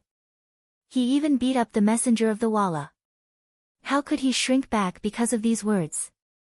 He first shook his head, and then with a trace of disdain in his eyes, he said, "First, how I got the firearm is none of your business. Second, a man can only live standing, not kneeling. Third, nothing will happen to the 6th young master, let alone die. Your so-called 6th brother is simply nonsense." The rebuttals entered his ears one by one. Zhao Xian's expression changed greatly, and he added fuel to the fire, "Master Yang. Are these the servants of the Yang family? How can they be so rude? Zhao Xian's words were like a heavy hammer, and Yang Reng's face was as red as a monkey's butt. Ever since he was a child, no one had ever insulted him like this since he learned that he was Yang Rong. But now, in front of a servant, and in front of a servant of the Yang family, he was being laughed at. How could he hold back his anger? Immediately, he looked at Yang Si with eyes that were spitting fire. As the second master of the Yang family, I order you to kneel and beg for mercy immediately. Otherwise, I'll exterminate 3 generations of your family. He even said something like exterminating 3 generations of his family. It could be seen how angry and hateful he was at this moment. If looks could eat people, Yang Si would have been eaten by Yang Rang countless times. Yang Rang roared furiously. At this time, Yang Rang did not look like a scholar at all. Looking at him, it really gave people a terrifying feeling. Yang Si was not an ordinary person, let alone an ordinary person. If shouting could make him submit, then Yang Qindong's previous hellish training would really be useless. At this moment, he was completely unfazed by Yang Rang's towering rage. He was still as calm and collected as ever, as if these words were not directed at him. He was just a bystander watching others put on a show. Seeing that Beta Persei was so angry, but the person opposite him did not have the slightest intention of retreating, Zhao Xian did not put his hopes on him. Instead, he turned to the brocade guards beside him and said, "Go, I'll leave this place to you. Since some people don't know what's good for them, there's no need to keep them." Zhao Xian's murderous intent was out, and he decided to suppress everything with bloody martial arts. Perhaps there were times when reasoning was useless. Whoever had the bigger fist would be the one who had the final say. However, the one who had the biggest fist was not Zhao Xian, but Yang Si, who held the 95 style. Ever since he followed Yang Qindong, he rarely had the chance to touch a gun. After all, once a gunshot was heard, it would inevitably attract the attention of all parties. Only when he really wanted to do it, would he ask for leave from Tiger's Mane and go to Foul Crow Mountain Forest, which was more than 10 miles away from Yang Village, to shoot a few shots. And now, the opportunity to shoot was given to him. How could Yang Si not grasp it well? There was a hint of slyness in his eyes, and he revealed a playful expression. When he saw the brocade guards start to run towards him, he raised his hand and pulled the trigger with his finger. A crisp, bang, sound was heard. The second gunshot caused the embroidered uniform guards who were running forward to stop. Based on their instincts, they knew that there was danger ahead. What are you afraid of? He's only one person with a firearm. There are so many of you, how can that firearm fire continuously? Zhao Xian's shout came from behind. Although he was also very curious, he did not see Yang Si fill the gun with gunpowder and fire a second shot. However, relying on the fact that there were so many people, he still shouted with full confidence. His shout seemed to have given the embroidered uniform guards courage.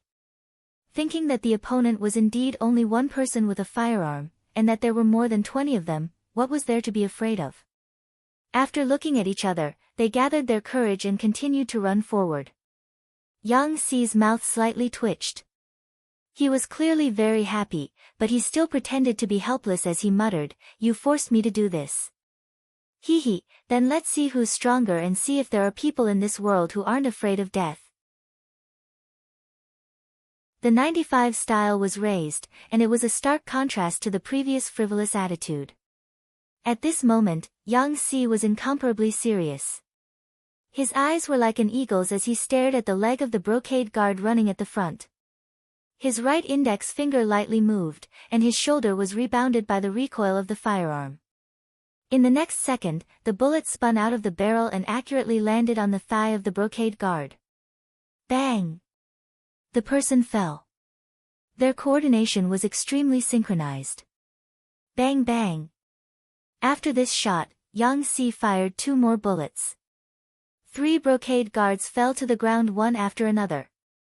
Even though they fell to the ground, they did not forget to cry out in pain. At the same time, they rolled on the ground to show what kind of pain they were experiencing.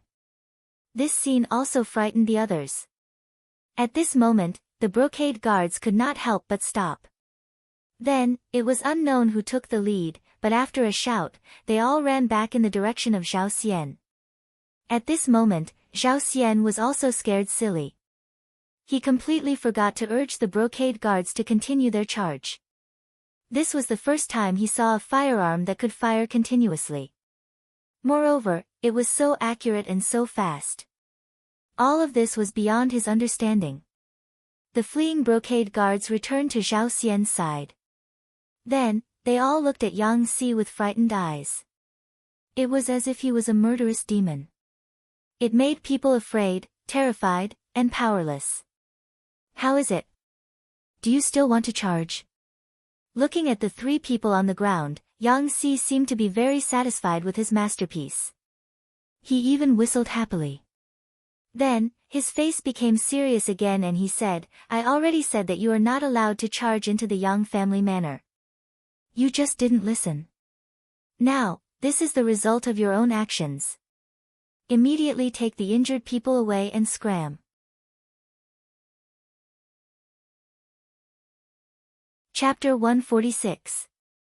Yang Si raised his hand and fired again. The bullet hit the back of Zhao Xian's saber, and the powerful force sent the saber flying. This shot also completely woke Zhao Xian up. He was so scared that he knelt on the ground with a plop. At the same time, his whole body was trembling. Taking a closer look, his crotch was wet. This was what people called peeing. There was a distance of 60 steps. Not only could the firearm hit, but it also hit with such precision. This made the other embroidered uniform guards completely deflate. At the same time, they finally knew what kind of person they were facing. Just now, they wanted to win with numbers. If it wasn't for this person showing mercy, they didn't know if any of them would be able to return alive. What are you looking at? Why aren't you taking the injured people away? Do you want to see them die? Yang Si saw that the enemy had been scared out of their wits and let out a fierce roar. This roar gave all the embroidered uniform guards a big fright. At the same time, it made them run forward again. They picked up their three injured companions who were still rolling on the ground and retreated. The shot that hit the saber completely extinguished Zhao Xian's arrogance. No one would have thought that when he finally left, he would actually bow and smile as he retreated step by step. Perhaps he had done too many bad things and was worried that Yang Si would suddenly appear behind him and take his life. When the group came, they were aggressive. But when they left, they were dejected, creating a sharp contrast. Only when they were some distance away from the Yang Jia Manor's gate did Zhao Xian and the other embroidered uniform guards sit on the ground with a plop, gasping for breath. Thinking back to the scene just now, it was like taking a trip to the gates of hell. To be able to return alive, it was the accumulated merit of their ancestors. Who knew how long they had been gasping for? After finally calming down, Yang Rang asked Zhao Xian with lingering fear, Mr. Zhao, what should we do next? He has such a powerful firearm in his hand. It seems that we won't be a match for him. Why don't we bring more people? Like you said, they only have one firearm. We have more people. As long as we rush in front of them, victory will be ours. Forget it. There is something fishy about this matter. I have to report it to Eunuch before making a decision. Zhao Xian shook his head. He saw how powerful the 9-5 was, and because of this, he became greedy. He thought about how powerful such a good firearm would be if he could get his hands on it. At that time, if anyone was dissatisfied with him, he would just raise his head and shoot them. No matter how powerful a person was, they would not be a match for this thing. Zhao Xian had the thought of pocketing for himself, so he naturally would not let others know. In order to appease Yang Rang, he deliberately said, Master Beta Persei, you can go back first. I will report everything that happened to my father-in-law. You just have to wait for the news. Oh. Yang Rang did not doubt him. After all, Zhao Xian was Jin Ying's servant. They had a close relationship. Since Zhao Xian had said so, he could only choose to believe him. The two parted ways after entering the outer city of the capital. Zhao Xian did indeed go to see his master, Qing, but he did not tell her what had happened. He only said that because they had suffered a defeat, the people of the immortal abode were extremely afraid. They needed some time to calm down before they could do business as usual and earn money again. He would follow up on this matter. Perhaps Qing trusted her servant Zhao Xian completely, or perhaps it was because she had too much work to do. In any case, she believed his words and did not ask any further questions. After leaving, Zhao Xian immediately began to search for some ruffians in the city. There was no lack of desperados among these people. As long as they were given enough money and benefits, there was nothing they did not dare to do. In just 2 days, Zhao Xian had gathered a group of nearly 50 people. After promising that if they went to the Yang family manor to retrieve something, each person would receive 100 taels of silver, these people all followed his lead and were willing to listen to his arrangements. In order to achieve a surefire success, Zhao Xian decided to take action at night. That afternoon, he led these people out of the southern part of the city to make preparations for the operation at night. Just when he thought that no one knew what he was doing, and was even thinking of offering the weapon to his master, Qing, the benefits he would receive would not be small. The people of the security bureau had been watching his every move for the past few days. As soon as they left the city gates, the news was reported to the deputy director, Yang San. As the deputy director, he was actually the leader of the security bureau. After training, Yang San had become much more mature, both mentally and mentally. As soon as he received the news, he quickly analyzed that this was a sign that Zhao Xian was about to make a move. After injuring the 3 embroidered uniform guards, the Yang clan manor had entered a state of emergency. They had even prepared for a large group of embroidered uniform guards to attack the manor. Under Yang San, Yang Si, and Yang Lu's joint plan, they even prepared a rocket launcher, a highly destructive weapon, just in case. Unexpectedly, for the past 2 days, it had been very peaceful outside the manor. After investigation, they found out that Zhao Xian had other plans. He probably did not report the situation truthfully to his master, Qing. This could be seen from the fact that he had privately spent a lot of money to move the 3 injured embroidered uniform guards together for treatment. He wanted to hide something and wanted to play a big game of chess. But what did he want to do? Yang San and the others were only suspicious. All they did was send people to keep an eye on him. Now that there was finally news, as the deputy director, he slapped his thigh and said, "This Zhao Xian's appetite is not small. He wants to destroy the Yang clan manor privately, but he doesn't know how much weight he has." Yang San was really angry. He had clearly seen the power of firearms, but he still wanted to bring 50 people to attack the manor. How bold was he? He must have thought that the Yang clan manor only had one such advanced and powerful firearm. It must be so. Even though his thoughts were so childish, he still dared to have such ambition. Such a person could not be left alive. Yang San immediately made the decision to take the initiative to attack and get rid of Zhao Xian and his group. He also hurriedly sent his suggestion to Yang Si and Yang Lu. 60 miles northeast of Shangxi Yuzhou. A group of people was resting in the mountains. In order to prevent others from discovering their tracks, they did not even dare to start a fire. In the mountains, from a high vantage point, one could see the official road and the majestic Zijing Pass not far away. Naturally, they saw the Walla army knocking on the pass. Why are there enemies here? Could it be that our great Ming has fallen into the hands of the enemy? In the crowd, Zhu Qizhen, who was wearing a tiger's armor, looked very miserable with his hair disheveled. At this moment, when he saw the Walla army that was breaking through the pass, there was a hint of fear and worry between his brows. Ever since he was saved by Yang Qindong, Zhu Qizhen's courage had become much smaller. Along the way, he encountered a few small Walla teams. The scene of them fighting and killing the enemy made him see the fragility of human life.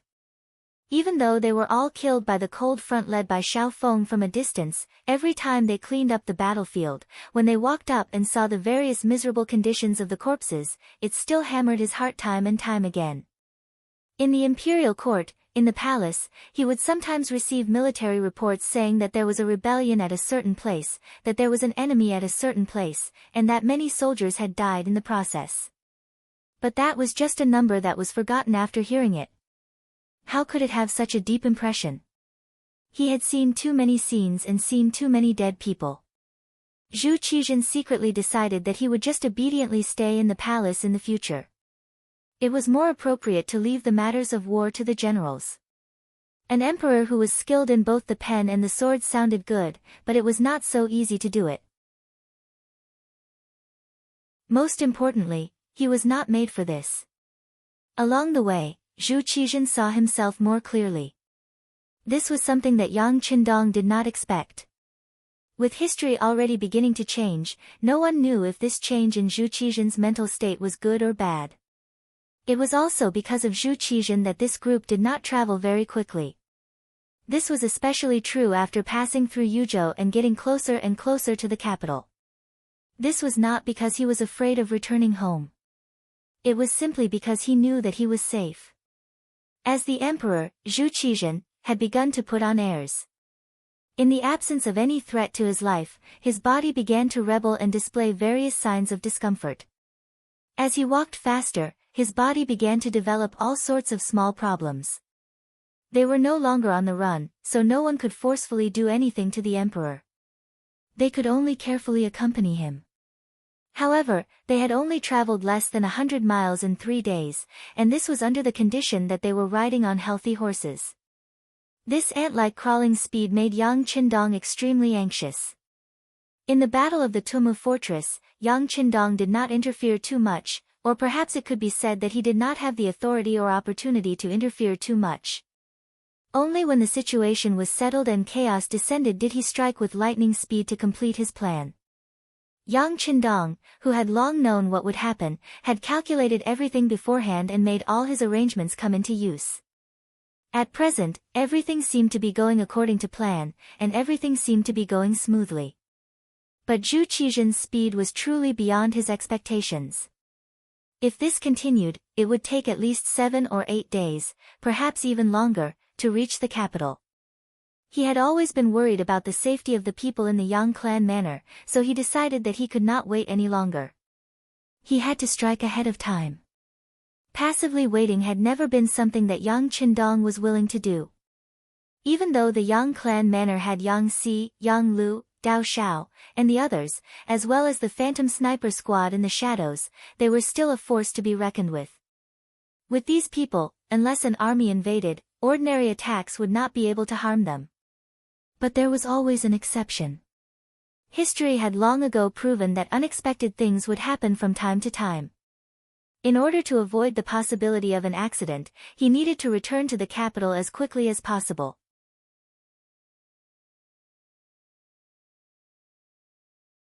Chapter 147.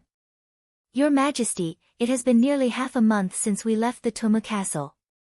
We have been very safe with the protection of the mercenaries.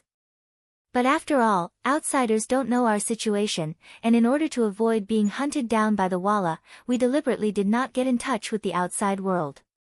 Now that so much time had passed, the situation in the capital was truly worrisome. I will be the vanguard and return to the capital first to tell the officials that Your Majesty is fine, so they can be at ease and stabilize the court. After thinking about it again and again, Yang Qindong finally decided to leave first and did not travel with Zhu Qizhen, who was crawling like a snail. Yes, we need someone to report back in advance. Although Zhu Qizhen's body was not in good condition and he did not have enough exercise, his head was not injured and he was still very clear-headed at this time. He naturally knew that the news of him being fine had to be reported back first. Otherwise, who knew what would happen after a long time? But it was very important who to send back. After all, these powerful mercenaries were invited by Yang Qindong. If he was not there, who could take care of the situation if there was a problem? It was not easy to escape the claws of the Walla, but if they became a pawn in the hands of these mercenaries, they would not be able to find a place to cry. Zhu Qizhen agreed to send someone back to inform, but it seemed that he did not agree with Yang Qindong's return. The Minister of War, Huang Yi, and the Minister of Revenue, Wang Zhua, looked at each other and immediately understood. This time, it was because of Yang Qindong that their lives were saved. It could be called a great kindness. And now, it was time to repay the kindness.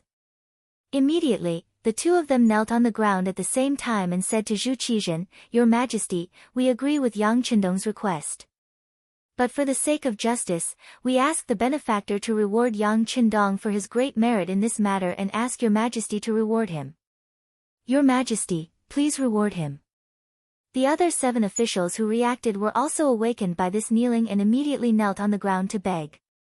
This kneeling was to thank Yang Qindong for saving their lives, but at the same time, it was also for themselves. Thinking about it, if Yang Qindong could be conferred a title, then the 9 of them would at least be rewarded for their hard work. At the very least, he would be given the title of a loyal subject, which could be used as a condition for promotion in the future. Of course, there was a precondition to all of this, and that was that Yang Qindong, who had made the greatest contribution, had obtained the benefits first. Otherwise, how could they ask for credit? As soon as the 9 ministers knelt, Zhu Qizhen immediately felt like he was the emperor. Feeling smug, he nodded his head and said, "That's right. Everyone is right." This time, young Shima has indeed performed meritorious service in protecting His Majesty and deserves to be heavily rewarded. In that case, I will confer Yang Qindong the title of Loyal and Courageous Count, with a salary of 1,100 stones. He will be able to command the troops in brocade clothes, and will be given a certificate. The Ming dynasty had always had a rule that, those who did not contribute to the country and the military were not allowed to be bestowed with titles. This time, Yang Qindong had saved the emperor and 9 important ministers. This was definitely a military merit, and he deserved this title. "Thank you, Your Majesty." After receiving the reward, Yang Qindong immediately knelt down to thank the emperor. "Your Majesty is wise." Kuang Yi, Wang Zhua, and the other important ministers also knelt down one by one, thanking the emperor for his wisdom. Yang Qindong was conferred the title of Count, which was equivalent to receiving a very heavy reward. Then, would their rewards be far away? "Everyone, please rise." Zhu Qizhen's face was filled with satisfaction. He liked the feeling of being bowed to 3 times and kowtowed to 9 times. This made him feel the prestige of being an emperor. However, after a smile, he also expressed his intention to send Yang Qindong back to the capital. Otherwise, why would he let him be the commander of the brocade guards? This was an official position in the upper echelons of the brocade guards. With this status, it would be much more convenient for him to move about the capital.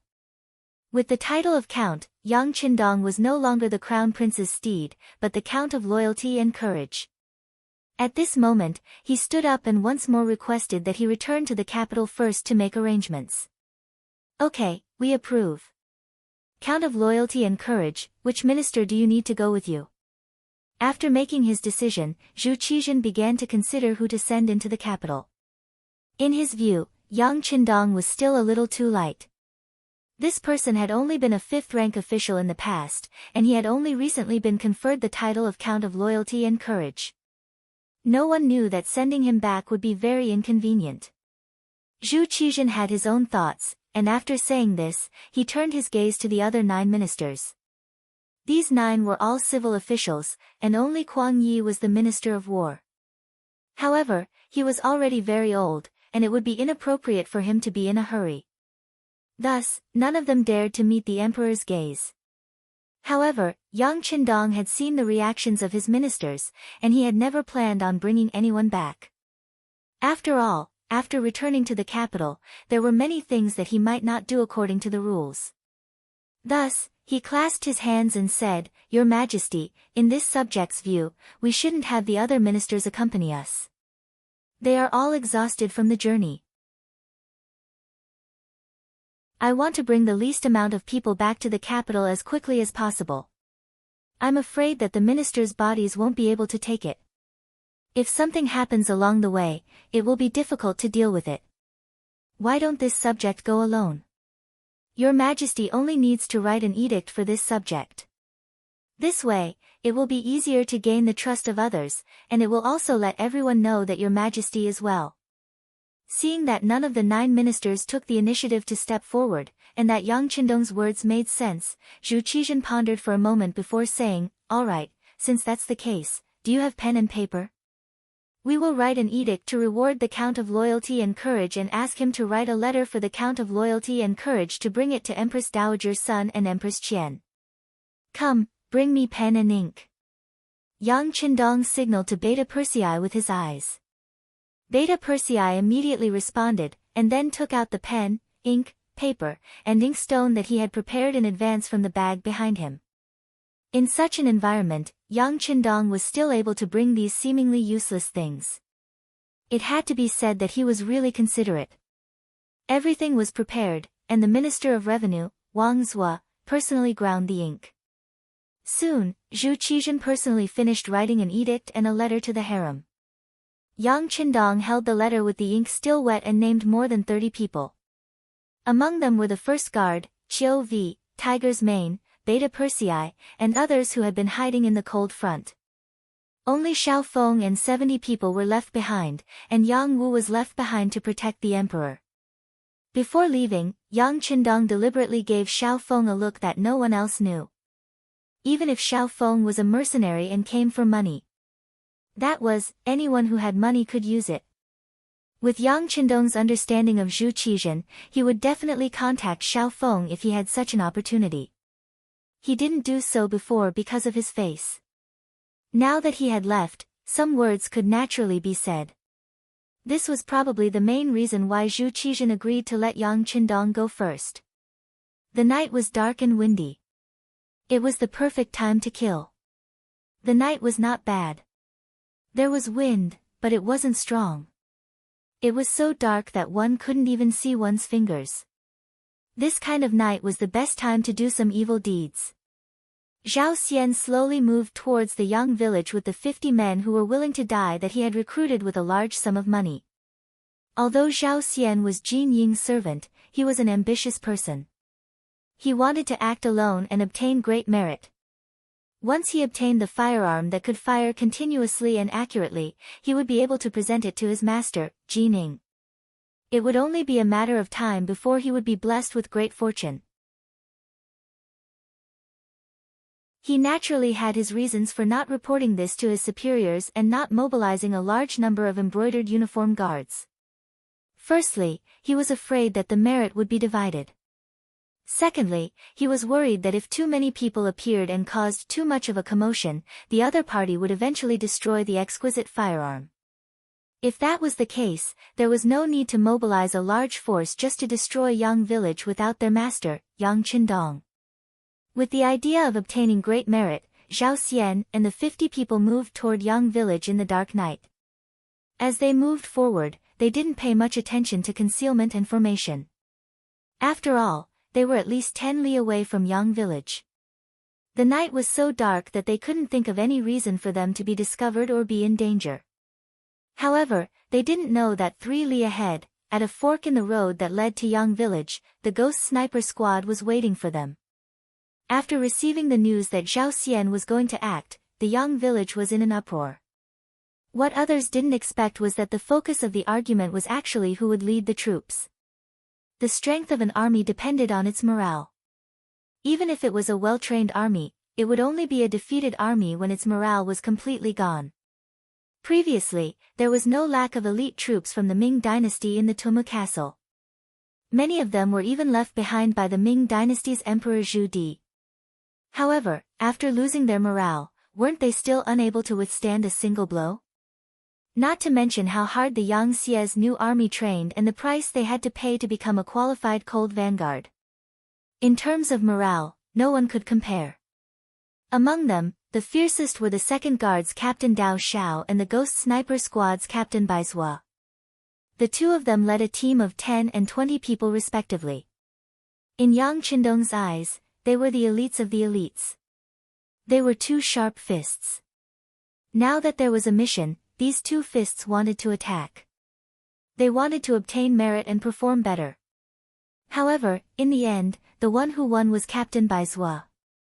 It was not for anything else but because before Yang Qindong left, he had said that he had some secret things to do. The first was the Ghost Sniper Squad. This was because this was a hidden army that could attack the enemy from a long distance and not be discovered. The so-called hidden army referred to the fact that they could achieve the goal of being invisible to a certain extent. Before others could discover them, they would be eliminated.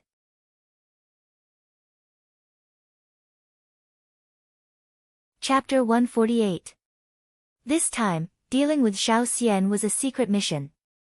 Mobilizing the Ghost Shadow Sniper Squad was the most appropriate move for this kind of mission. When Baizhua mentioned the sixth young master's message, Dao Xiao had no choice but to lower his head. The advantage of the guards was in their defense. They could even block bullets for their master in times of danger.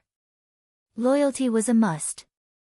However, they did not have the ability to wipe out the enemy in an instant. The equipment in their hands made it very difficult for them to accomplish this goal. In the end, Baizhua won the mission and Yang Lu followed to supervise the completion of the mission. The final results still required him to personally report to Yang Qindong. This was one of the privileges of a servant. This was the meaning of the phrase, a seventh-rank official in front of the Prime Minister. After receiving the mission, Baizhua left in high spirits. Not long after, he brought his 20 team members and Yang Lu, a total of 22 people, to the fork in the road. According to their previous discussion, even if Xiao Xian and the others appeared here, as long as their goal was not in the direction of Yangjia village, they should not touch him. After all, the sixth young master was not here. It was better to avoid unnecessary trouble. In other words, although Baizhua had made preparations, the final choice was still in Xiao Xian's hands. As long as he was not greedy, death could still be avoided. However, since Xiao Xian had seen the power of the new firearms and had made preparations for a few days, how could he not make a move on Yangjia village? Therefore, when Xiao Xian led more than 50 people to the fork in the road, he did not hesitate at all and chose the direction that led to the Yang village. The moment they took the first step, they were destined to meet a tragic end. In order to complete this mission, Baizhua had brought the most advanced weapons and equipment. Needless to say, the sniper rifle had a shooting range of up to 2 kilometers. At the same time, it was equipped with extremely advanced night vision goggles, which ensured that the light in the field of vision was not too different from the light in the day. It was still possible to see every movement of the target clearly, and even every hair on their body. Under these conditions, one could imagine what awaited Xiao Xian and the others. The silhouettes of Xiao Xian and the others appeared clearly in the scope. These men in black seemed to be using the darkness of the night to disguise themselves, but in fact, every movement was magnified and could be seen clearly. Even the slight change in their eyes could be seen clearly. Ready, 3, 2, 1. Fire! As the captain, Baizhua was very calm at this time. Unlike the other teammates, he didn't need a spotter. Even though Yang Lu was crawling beside him, he was only here to observe the situation and wouldn't help anyone. Baizhua didn't need a spotter. He was still comparable to any group of subordinates. When he gave the order to shoot, according to the attack plan, the men in black walking in the last row became the first targets to be shot. Swish, swish, swish, swish. Under the silencer, several flames suddenly appeared, followed by the sound of 11 black-clothed men falling to the ground, followed by the swollen bodies. One of them didn't get hit in the vitals because the silencer would change the aerodynamic efficiency of the bullet when it was fired. This would change the speed and direction of the bullet, which would affect the sniping distance and shooting accuracy. Since he wasn't hit in the vitals, he didn't die immediately. Instead, he struggled and screamed in pain. In such a dark night, the sudden miserable screams immediately attracted the other black-clothed men to hide in all directions like birds startled by the twang of a bow.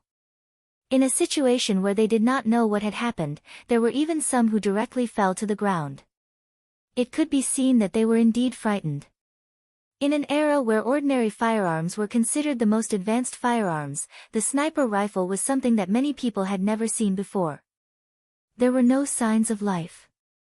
Just a few flames lit up and people fell to the ground dead. To the ancients who did not know anything about technology, this was no different from seeing a ghost. It made their bodies tremble, and at the same time, their hearts were also trembling. Once the order to shoot was given, the attack wouldn't stop unless all the enemies were eliminated. Even if these people were trembling and feeling fear from the depths of their souls, it couldn't change their fate at all.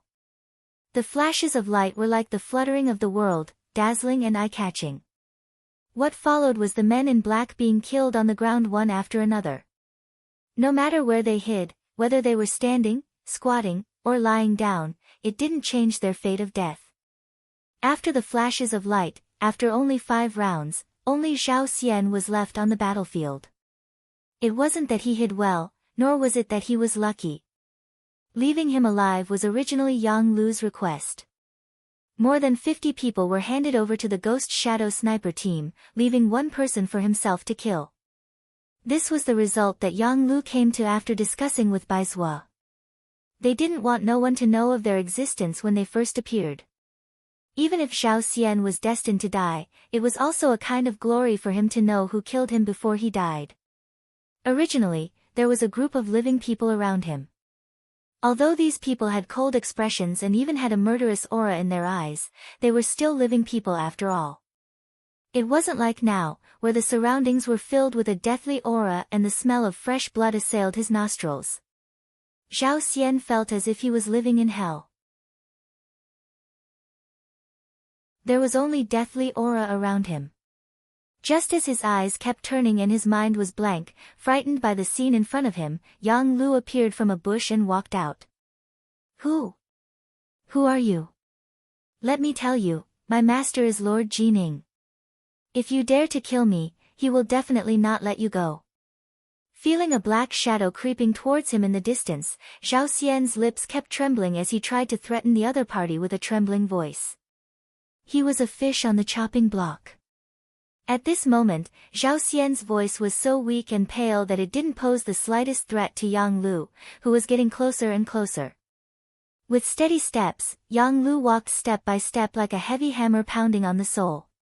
He arrived in front of Zhao Xian and raised the broadsword in his hand high. Kid, I'll give you a benefit before you die. I'll let you be a ghost that knows the truth. Since you've offended the 6th young master, death is your only fate. You're from the Yang village. No. That's impossible. Your master is already dead and you still dare to offend Lord Jining. You're all destined to die. At this moment, Zhao Xian finally regained his senses and realized Yang Lu's identity. He then shouted hysterically. Unfortunately, no matter how much he shouted, he couldn't change the outcome. As Yang Lu raised his broadsword high and brought it down, a bloody head flew into the air.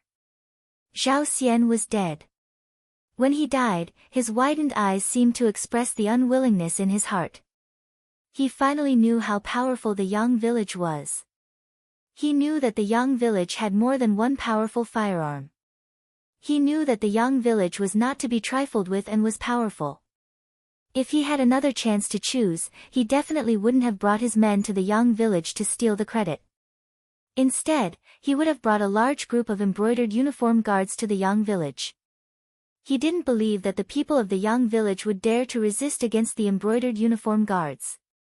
Zhao Xian really didn't understand the people of the Yang village.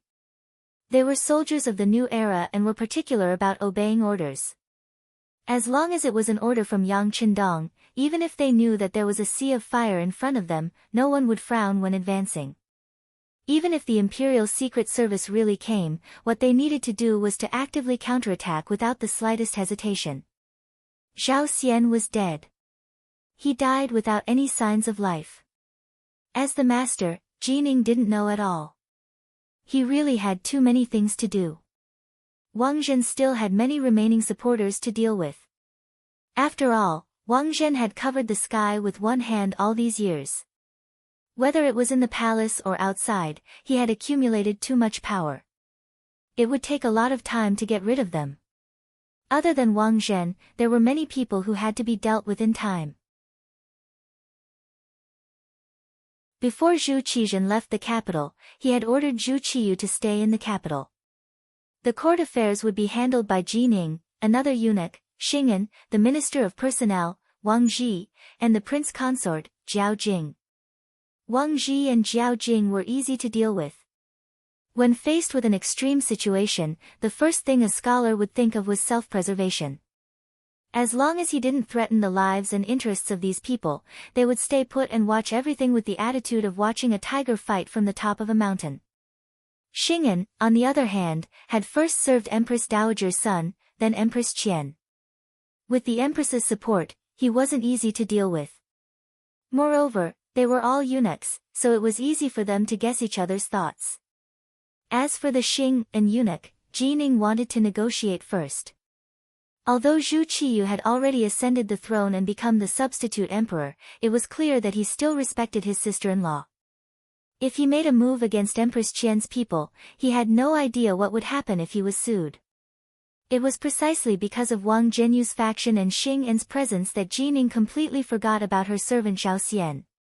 4 days later, everyone in Wang Zhenyu's faction had been captured and killed. Aside from those who had escaped, most of them had been eliminated. Moreover, the negotiations with Xing'an had gone smoothly. Everyone had reached an agreement to mind their own business. Only then did he remember the matter of the immortal abode and sky beyond heaven. He immediately ordered someone to find Xiao Xian. After learning that Xiao Xian hadn't appeared for several days, he summoned the second master of the Yang clan, Yang Rang. He wanted to ask when these properties would become his. The palace eunuchs came to Yang Rang's residence and led him into the palace. Yang Rang's face lit up with joy.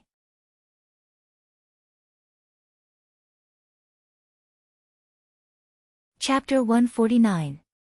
He did not know that Xiao Xian had already gone to hell. He thought that he had succeeded and that Jining was going to reward him. He did not forget that the eunuch in charge had said that there would be more benefits for him. He was still looking forward to being promoted and getting rich. Yang Rang came to the palace with a trace of anticipation and excitement. The moment he saw Jining, he knelt on the ground without any bottom line and kept saying auspicious things about Jining. "All right, Lord Yang, please get up." A satisfied smile hung on Jining's face. What he loved the most was to see those high and mighty so-called pillars of the country, the aristocratic families, kneel down and salute him. It gave him a great sense of accomplishment. Yang Rang thanked him profusely and stood up again. Then, he stood there respectfully with a bashful smile on his face. "Lord Yang, this time I called you here to ask you, do you know where Xiao Xian is now? And what happened when you went to the Yang village that day?" Jin Ying's question made Yang Rang's heart tremble. He had thought that the matter had been resolved. Unexpectedly, it was not the case at all. Xiao Xian had actually disappeared. For a moment, while he was surprised, he recounted everything that had happened at the Yang village that day. At first, Jining listened carefully. However, the more he listened, the more complicated his expression became. As the master, he knew very well what kind of person Xiao Xian was. He was a person who rejoiced in grandiose achievements. It was only because he was very loyal to him that he was still used by him. Thinking that now that he had great power in his hands, he thought that the matter that was given to him would not go wrong. However, he had never imagined that things would turn out like this. He had a feeling that Xiao Xian's life was in danger and that this matter must have something to do with the Yang village. "Lord Yang, you said that when you went that day, the servants of the Yang village had an unknown firearm and that it was very powerful. Is that so?" Jining thought of the crux of the matter. This was probably the result of Xiao Xian's selfishness. "That's right, eunuch Jin. Those firearms are very powerful. Not only do they have great lethality, but they are also very accurate. Most importantly, those firearms can fire continuously. It's not something that our great firearms camp can compare with. When I saw it, I was also very curious." All right. Jin Ying's expression darkened as she interrupted Yang Rang's boastful speech. "I know what happened. You can go back first." Jin Ying waved her hand. She didn't have time to waste on Yang Rang. Her mind was filled with questions about where these advanced firearms had come from and who had given the Yang family servants the courage to confront the brocade guards. Yes. Yang Rang saw that Jining was a little unhappy and prepared to leave. But when he retreated, he thought of something and said aloud, "By the way, that servant is Yang Si who beat up the Walla messenger not long ago. Qian Senbao even went to find trouble with him." I know. Jining nodded. After Yang Si withdrew, he immediately ordered people to call for the brocade guards who had followed Zhao Xian to the Yang village that day. At the same time, he also called for Qian Senbao to ask about Yang Si. Soon, 3 injured brocade guards were brought over and confirmed that Yang Rang's words were true. Not long after, Qian Senbao also rushed over. Qian Senbao didn't dare to refuse Jin Ying's summons. Now, anyone could see that this person had great power and influence. His superior, the head eunuch of the Imperial Horse Directorate, Chen Guan, had been imprisoned even though he tried to curry favor with Wang Zhenyu's faction. If he performed well and was promoted, it wouldn't be a problem for him to become the head eunuch of the Imperial Horse Directorate.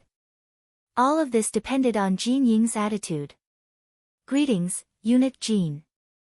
When Qian Senbao appeared, he was very respectful to Jining.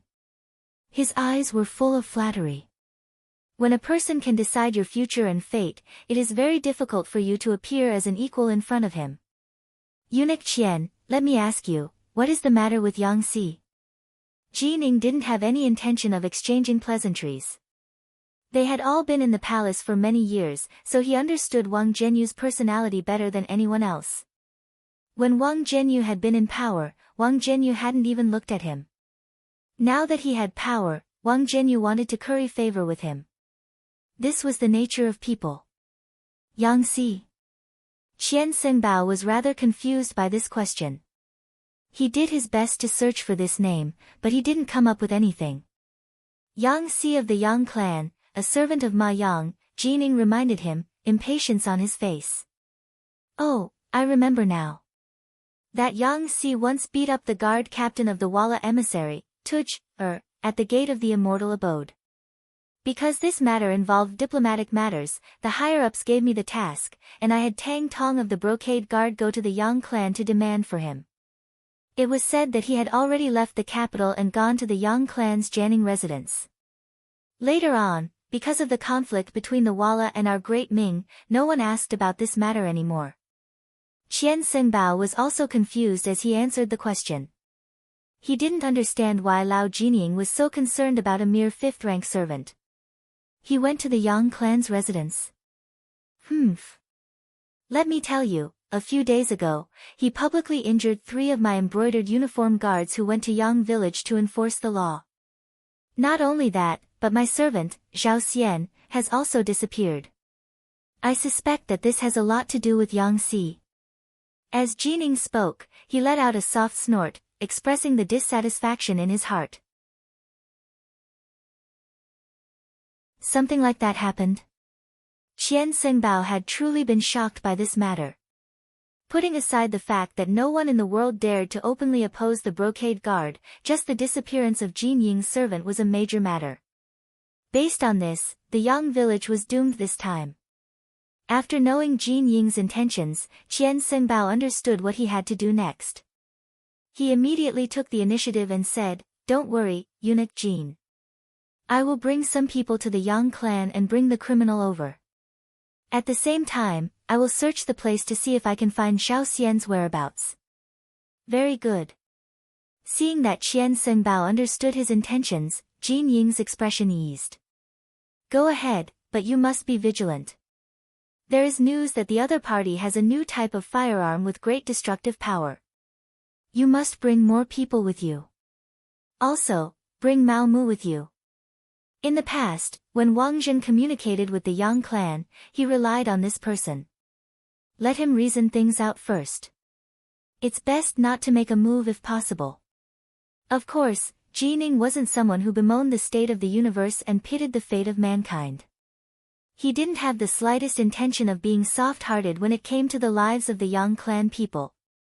He was worried that the advanced firearm would be destroyed, so he wanted to use the method of peace talks to resolve the matter. Qian Sengbao left after receiving his orders.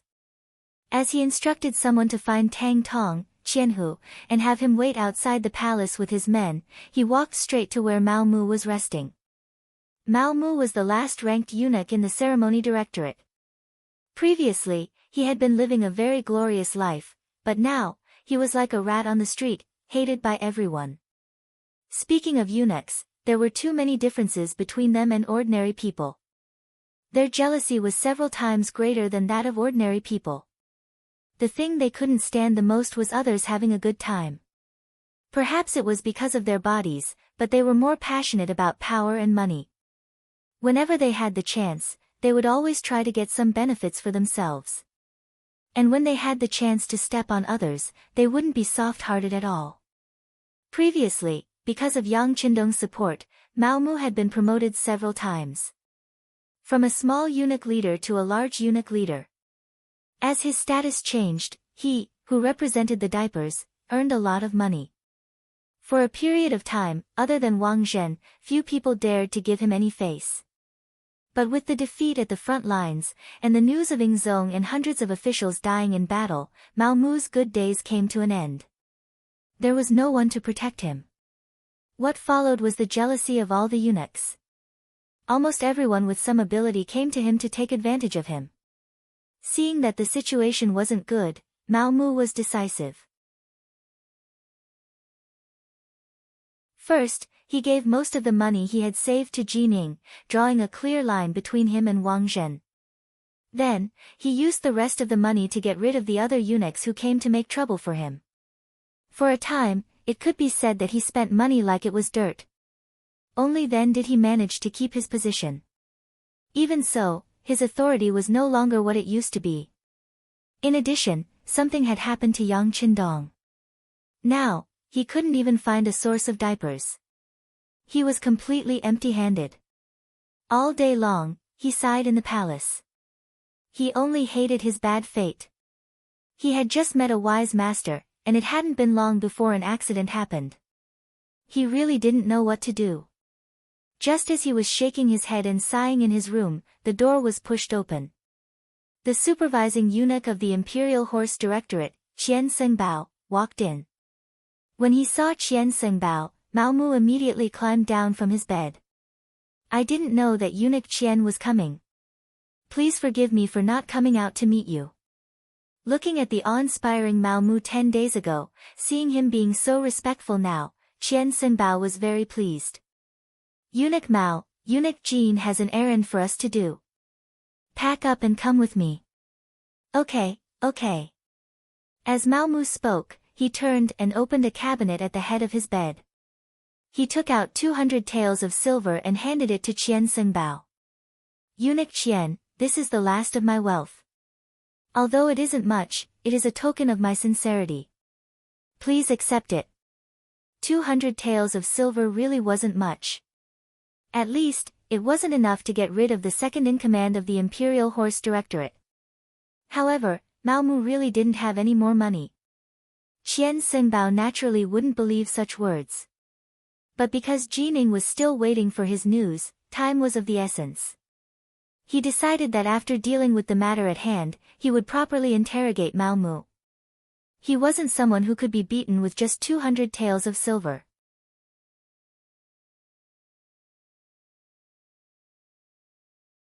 Chapter 150. Mao Mu followed Qian Sengbao out of the palace and saw Qian Tong, who had already gathered 200 embroidered uniform guards. When Mao Mu's gaze met Tang Tong's, there was a look of sympathy in his eyes. They were all Wang Zhen's subordinates, and even Mao Mu had always been seen as one of Wang Zhen's trusted aides. His interaction with Yang Qindong was also because of Wang Zhen's instructions. Other than Wang Zhen, no one else knew Mao Mu's true identity. Let's go. He did not care about the change in Mao Mu and Tang Tong's attitudes. Perhaps in Qian Sengbao's eyes, becoming the head eunuch of the Imperial Horse Directorate was what he needed to care about. Under Qian Sengbao's lead, the group of people left the capital and headed toward the Yang Manor 15 li south of the city. In the Yang manor, there were already spies from the Bureau of Security who had brought back the news. When they found out that a large group of embroidered uniformed guards was coming out of the city, the atmosphere in the manor immediately became tense. This result was within the expectations of Yang Si, Yang Lu, and the others. After killing Zhao Xian, they had been waiting, but they did not expect it to take so long. Since they had been waiting for a long time, there was not the slightest bit of panic. Dao Xiao led the second guard to hide outside the manor. Baizuo led the Ghost Shadow Sniper squad to find a suitable place to hide. Yang Lu took Yang Si's place and opened the door to face the enemy. Yang Si was still dissatisfied with this. However, last time, he had single-handedly defeated the embroidered uniform guards with a single shot. This time, it was not good for him to snatch the credit. An hour later, a group of embroidered uniform guards wearing flying fish robes arrived at the entrance of the Yang manor. When the group led by Qian Senbao arrived, they saw Yang Lu standing 100 steps away from them. He held a pitch-black firearm that they had never seen before and looked at them leisurely. In his eyes, there was a hint of disdain mixed within. This scene caused Qian Senbao to be unable to vent his anger. It must be said that the embroidered uniform guards carried out many missions, but no matter where they went, and no matter what kind of status the other party had, who wouldn't tremble in fear and tremble when they saw them? This was the first time the Yang manor had ignored them like this since the Great Ming was established. Based on this feeling of disregard, the people of the Yang manor deserved to die. Qian Sengbao's eyes were filled with anger. He wanted to raise his hand and order the army to suppress them. However, when he thought about the mission Jining had given him, which was to obtain the advanced firearms in one piece, he could only suppress his impulse. He looked at Tang Tong and said, "You go. Go." Qian Sengbao's eyes' face. "You, we're. You, we. You. Is. Us here. We. And Senbao. And. Mu was manner. Was. Ofs was. S. What crime did he commit? Yang Lu was ready to kill. He did not expect the other party to not attack immediately. Instead, he acted as if he was trying to reason with him.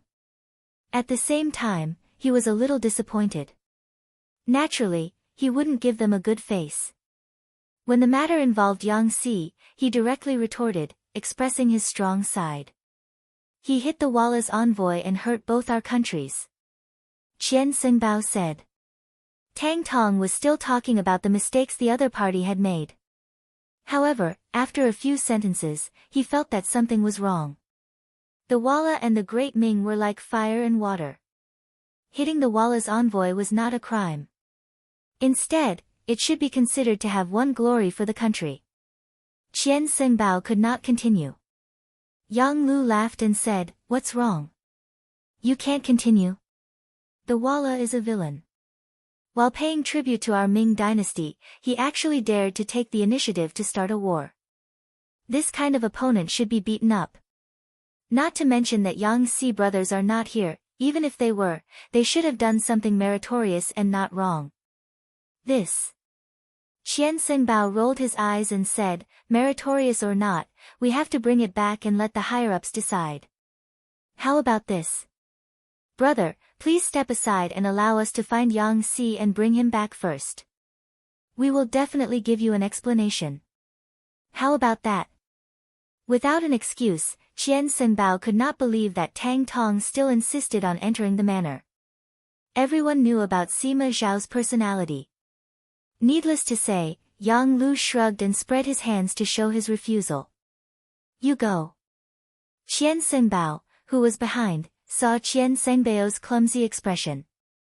He was naturally very angry that he had messed up the matter.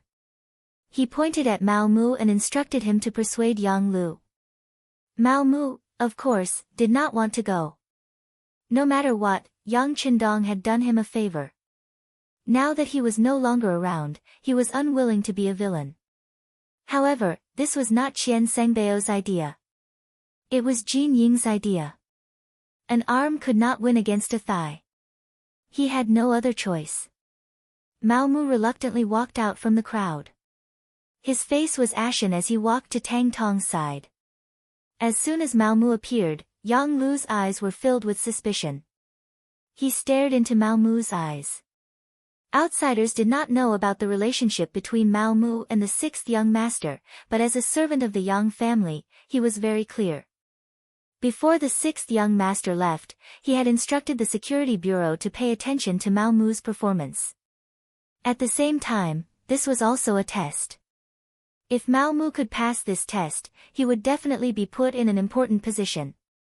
On the other hand, if Mao Mu was a traitor, they would not mind getting rid of him and replacing him with someone else. Sensing Yang Lu's questioning gaze, Mao Mu hurriedly lowered his head. "We're here to look for Yang Si. If he's here, then hand him over. If you insist on not handing him over, then I'm afraid we'll force our way into the manor. Let me ask you, can you stop 200 of us by yourself?" Mao Mu's words were interrogative. However, if one listened carefully, it was as if he was telling Yang Lu that they would definitely enter the manor for an inspection today. Yang Lu should quickly think of a countermeasure. When Yang Lu heard Mao Mu's words, his expression was no longer as fierce as before. Since Mao Mu still had the heart to side with the Yang family manor, it would naturally not be good for him to target him. He immediately rushed towards Qian Sengbao, who was in the midst of the embroidered uniform guards, and said, "I will stand right here. Unless there is an imperial edict from Emperor Yingzong, no one is to take a step into the manor for no reason. If anyone dares to do so, then I'm sorry, but the weapon in my hand is not something to be jealous of." As if to intimidate, Yang Si raised his hand and fired the 95 style. His action was exactly the same as when Yang Si had blocked Xiao Xian. Bah! The moment the gunshot rang out, the embroidered uniform guards in front of him became chaotic. Qian Sengbao, who was hiding in the crowd, felt his eyes light up. After receiving the mission, he knew that the biggest goal of this trip was this advanced firearm. Now that it was in front of him and he had seen it with his own eyes, he was very excited. However, at the same time, he was somewhat nervous. The 3 injured embroidered uniform guards flashed in front of him. Qian Senbao, who did not know how many times this firearm could be fired, would not take the initiative to take the risk. On the contrary, he valued his own life very much. It was because of this that he had already made preparations for this trip. He waved his large hand behind him, and a group of 50 embroidered uniform guards holding fire barrels, also known as fire barrels, appeared. They held primitive bronze fire barrels in their hands, and they appeared at the front of the group. This type of fire barrel was lighter and more agile than the earliest firearms. The barrel was slender and the front was cylindrical, and it could be used to store bullets. The medicine room was bulged in the shape of a ball, and there was a fire door on the wall for a fuse to ignite the fire. The tail end was hollow, and there was a wooden handle, making it easy for the shooter to control. Torches were quickly lit, and 50 embroidered uniform guards held torches and looked forward, as if they were ready to light the fire barrels at any time. The sudden hostility caused the atmosphere to drop to a freezing point. Mao Mu and Tang Tong, who were standing in the middle of the field, were so scared that they fell to the ground. They did not know the power of the firearm in Yang Lu's hands, but they had seen the power of the fire barrels in the hands of the embroidered uniform guards behind them. If the guns were fired randomly, there was no telling where the target would be. If they still dared to stand in the middle, they would undoubtedly become living targets. Whether the 2 of them were afraid of death or of being accidentally injured, they simply lay on the ground. In comparison, Yang Lu stood there with the 9-5 style as if nothing had happened. He didn't show the slightest bit of fear because of the appearance of these fire cylinders. On the contrary, his eyes were full of radiance. It was as if he wanted to experience the power of these cylinders. Qian Xinbao saw Yang Lu's behavior and was naturally very dissatisfied. He actually could not scare the other party. It seemed that simple intimidation had lost its meaning. He had to be serious. He thought that as long as he could kill Yang Lu from a distance, he would be able to obtain the advanced firearm. Then, the mission that Qing gave him would be considered completed. He immediately shouted, "Everyone, listen up. The target is straight ahead. If anyone resists, kill without mercy." The reason why he had to go first instead of shooting first was obviously because the power of the flamethrower couldn't reach that far. He wanted to shorten the distance between them. As long as he reached the effective range, he wouldn't hold back. It was because he knew the effective range of the fire barrels that Yang Lu was so fearless. Now that he saw the other party's troops moving forward, he raised his gun and let out a deafening gunshot. "Stop where you are.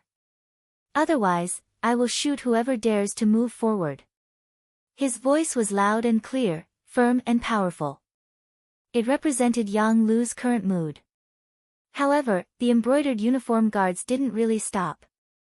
Qian Sengbao had given a strict order and was supervising the battle from the rear. If any of them dared to stop at this moment, they would be punished by military law. Before they saw the power of the new firearm, who would dare to stop?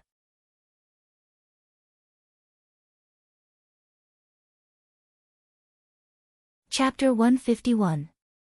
The embroidered uniform guards did not stop because of Yang Lu's words. They continued to walk forward in a straight line. From their point of view, there was no reason for them to lose when 200 people fought one person. However, they did not know that this scene was exactly what Yang Lu wanted. He was really worried that if he shouted a few words, he would scare them. If that happened, he would not be able to use his skills. Now that these people were not afraid of death, it was exactly what he wanted. He also had a chance to show off. His shout spread out.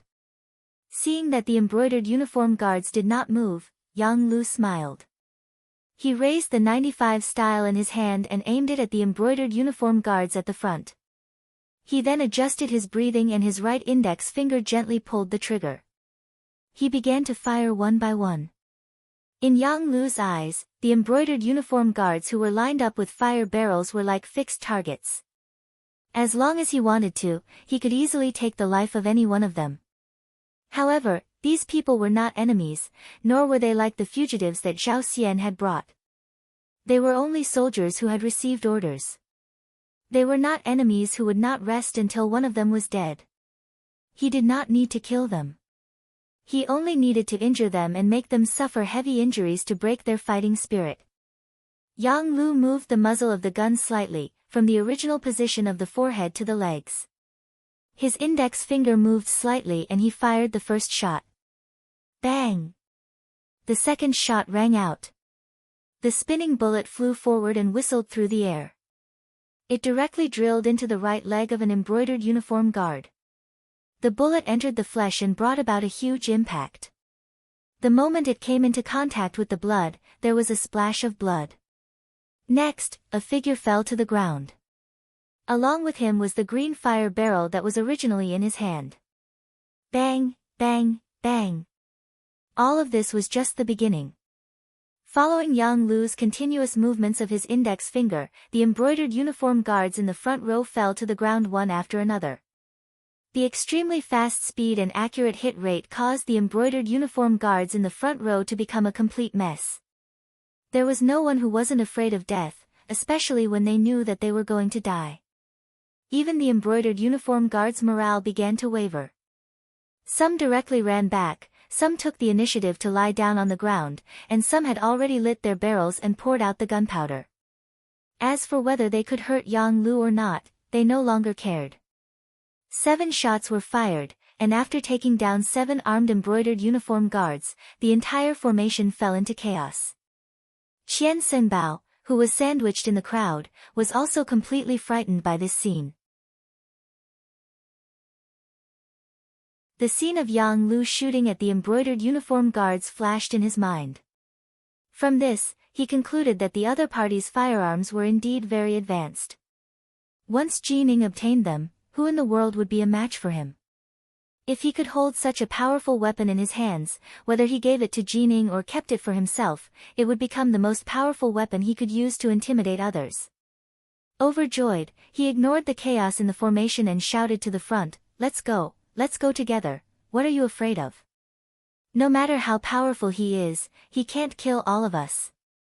Whoever rushes to the front and takes the firearm will be rewarded with 1,000 taels of silver and a promotion of 3 ranks. In order to achieve his goal, Qian Xingbao made a heavy promise. With a heavy reward, there were bound to be brave men. With this shout, many of the embroidered uniform guards who had been running back stopped in their tracks. Thinking of how to make a name for themselves, some of them made a fierce sound, turned around, and ran in Yang Lu's direction. The sudden change was noticed by Yang Lu. Naturally, he wasn't afraid of 8 or 10 people with one gun, but with so many of them charging at him together, he probably wouldn't even have the time to reload his gun. Originally, he wanted to be like Yang Si and fight the enemies alone, but now it seemed that he had underestimated the willpower of these embroidered uniform guards. He couldn't help but start to retreat. At the same time, he made a gesture with his right hand behind his back, telling the Ghost Shadow sniper team hidden inside the Yang village to prepare to attack. Charge! Seeing that Yang Lu had started to retreat, the embroidered uniform guards couldn't help but be overjoyed. They seemed to have seen the light, saw the hope, and also saw that promotion and wealth were right in front of them. In the Yang village, Bai Zhua and the other 21 people were lying on the roof, each looking for the best angle to shoot. They were just waiting for the embroidered uniform guards to run into their shooting range to kill them. As the embroidered uniform guards approached step by step, the atmosphere became very tense. A big battle could break out at any time. Once the Ghost Shadow sniper team attacked, the scene would be filled with corpses. It would also mean that the Yang village and the Great Ming dynasty had completely broken off. At this moment, everyone's hearts were thumping. They were nervous and excited. Bam bam bam. Just when the embroidered uniform guards were 200 steps away from the Yang village, and Bai Zhua was about to give the order to shoot, a series of intense gunshots suddenly rang out from behind them. This sudden gunshot also shocked the Ghost Shadow sniper team, who were ready to shoot. Captain Bai Zhua didn't understand. They had agreed to attack first, and Dao Xiao and the second guard would finish them off. Why did they attack first? Captain, are we going to attack? One of the Ghost Shadow sniper team members couldn't suppress the excitement in his heart and quietly asked Bai Zhua. Wait a minute, don't shoot first. Bai Zhua looked at the Yang village's main gate in confusion. Then, he took out his high-powered binoculars. When he looked at it, his expression became very excited. Tell everyone, don't shoot without orders. The 6th young master is back. Yang Qindong was indeed back. He led more than 30 people and rushed over. 1 man and 2 horses didn't stop to rest. Finally, they arrived at the Yang village at the last moment. When he saw a large group of embroidered uniform guards rushing into the village, he didn't say anything and gave the order to shoot. Yang Qindong viewed the Yang village as very important. Otherwise, he wouldn't have left Zhu Qizhen in such a hurry and rushed back first. He definitely wouldn't allow anyone to threaten the safety of his village and the lives of the people in the village. After Yang Qindong gave the order, the 30 people following him naturally wouldn't be polite. They raised their guns and roared. The unprepared embroidered uniform guards behind them quickly fell. This also scared Qian Xingbao, who was in the crowd. He didn't understand where these people came from and how they actually dared to attack the embroidered uniform guards. Did they still have the law in their eyes? When he looked back with a puzzled heart, he saw a group of Ming dynasty soldiers wearing Mandarin duck battle jackets. The people who came were actually Ming dynasty soldiers, which made Qian Xingbao even more surprised. Since when did ordinary soldiers have the guts to attack the embroidered uniform guards? Moreover, where did those advanced firearms in their hands come from?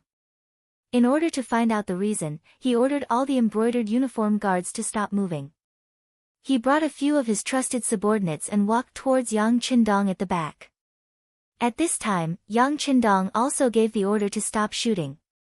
He wanted to see who couldn't help but attack the Yang village after he left. Of course, no matter who it was, he would make them pay the price in blood. As Qian Xingbao strode over, he naturally saw Yang Qindong in the crowd. Although he was dressed differently from his usual azure robes, who in the capital didn't know of the Dong Shui? Yang Qindong. It's actually you. Impudent. Who are you? How dare you call my family's name directly? Tiger's Mane, who was riding on a horse, had a cold look in his eyes. The muzzle of the pistol on his wrist was naturally pointed at Qian Sengbao's chest. Ha, you're just an insignificant fifth-rank official. You really don't enter this eunuch's eyes. My family's Qian Sengbao is the supervising eunuch of the Imperial Horse Directorate. Qian Sengbao reported his name amidst the laughter. According to his calculations, Yang Qindong would definitely dismount and greet him after he reported his name. After all, the group of eunuchs in the Ming dynasty always had great power, especially since he was one of the famous eunuch leaders. Naturally, the other party would cater to him. However, Qian Sengbao was destined to be disappointed. After he introduced himself, Yang Qindong acted as if he didn't hear him. On the contrary, he stared at him with a sharp gaze and asked, "This uncle is asking you, why did you step into the Yang family village to commit murder?" This uncle? Aren't you the crown prince's horse protector? Qian Sengbao was shocked by Yang Qindong's identity and asked with a puzzled expression. This uncle is asking you why you came to the Yang family village to commit murder. Don't you understand human language? Yang Qindong didn't have the slightest intention of answering. When he saw that the other party wasn't answering his question, he raised his right hand and fired a shot. It hit Qian Sengbao right below his right leg, causing him to kneel on the ground with a plop. No one would have thought that Yang Qindong would make a move just like that. He was still asking questions. The other side had already fired a shot and hit Qian Sengbao right below his right leg, causing him to kneel on the ground. If one looked carefully, it wasn't difficult to see that the direction he was kneeling in was where Yang Qindong was. Clang! When their master was humiliated, a few of Qian Sengbao's personal embroidered uniform guards immediately pulled out their embroidered spring swords. They looked like they were eager to rush up at any time. However, before they could do anything, Qiu Vi and the other guards had already raised the 95 style. Under the continuous firing of their guns, the few fierce-looking embroidered uniform guards all fell to the ground. Everyone was shot in the forehead and couldn't be more dead. Compared to Yang Qindong's previous warning, Yang Qindong didn't have any intention of leaving anyone alive. After a few gunshots, no one around Qian Sengbao was able to stand. This scene also frightened the supervising eunuch. He endured the pain from his leg and said repeatedly, "Spare my life, Dong Shui, spare my life. I came to the Yang family village under the orders of eunuch Jining." Jining? Hee, that outdated old eunuch. Hearing that he came under the orders of Jining, Yang Qindong's eyes flashed with anger. After knowing the culprit, he lost interest in continuing to talk with Qian Sengbao. After shaking his head casually, the considerate Tiger's Mane on the side casually shot Qian Sengbao.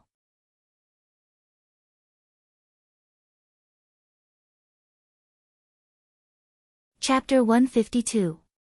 After the gunshot, Qian Sengbao's eyes widened and he fell to the ground with an unwilling expression. Even as he died, his eyes were still wide open. He clearly couldn't believe that Yang Qindong would be so bold. Not only did he kill the embroidered uniform guards, he also killed the chief eunuch. Was he not afraid of the bright king's law? With Qian Sengbao dead, the other embroidered uniform guards looked at Yang Qindong with a strange gaze. At this moment, almost everyone was in a daze. They really didn't know if this person would be so bold as to kill them in the next breath. After all, he had already killed so many people, it didn't seem to matter if he killed a few more people. Under the protection of more than 30 guards and Ling Feng, Yang Qindong rode past the embroidered uniform guards who were kneeling on the ground in fear. He saw Tang Tong, who was also kneeling on the ground and trembling, as well as Mao Mu, whose eyes were filled with surprise. Watch these people. Without this uncle's orders, don't let a single one escape. Also, take care of these corpses. Eunuch Mao and Captain Tang, follow me into the manor, Yang Qindong said in a low voice, then turned and walked into the manor. At the entrance of the manor, Yang Lu was already kneeling on the ground respectfully. In the whole world, only the sixth young master could make him kneel so willingly. Get up. You've worked hard. When he passed by Yang Lu, Yang Qindong's voice became much more amiable. It was this "you've worked hard" that made Yang Lu have the urge to cry. However, he instinctively held back his tears and said, to be loyal to the sixth young master is a subordinate's duty and obligation. Very good. Yang Qindong nodded lightly. He leaped past Yang Lu and headed straight for the entrance of the Yang Manor. Here, he saw Qiao Yin, Madame Shui, and Madame Xiang. Of course, he also saw seventh sister Yang Duo and Hu Yan. Young master. When they saw Yang Qindong appear safe and sound, Qiao Yin and the others immediately burst into tears. From the looks of it, they seemed to have endless things to say. Don't cry. Young master, didn't I come back safe and sound? Hee, I have some matters to attend to. After I'm done, I'll have a long chat with you. Yang Qindong said to the girls with a happy expression. When his gaze fell on Hu Yan, he nodded lightly. Under their gazes, Hu Yan was immediately embarrassed. She had a feeling that her actions this time would definitely be accepted by Yang Qindong, and even her entire person would be accepted by him. Tang Tong and Mao Mu didn't even dare to raise their heads as they followed Yang Qindong into the Yang Manor. Just now, Qian Sengbao was killed without saying a word. They really didn't know if they would be killed because of their inappropriate actions next. Perhaps from Yang Qindong's performance just now, the two of them had already crowned this Dong Shui with the title of daring to the extreme. If it was possible, they could even say that he was rebelling. In the side hall, Yang Qindong sat down.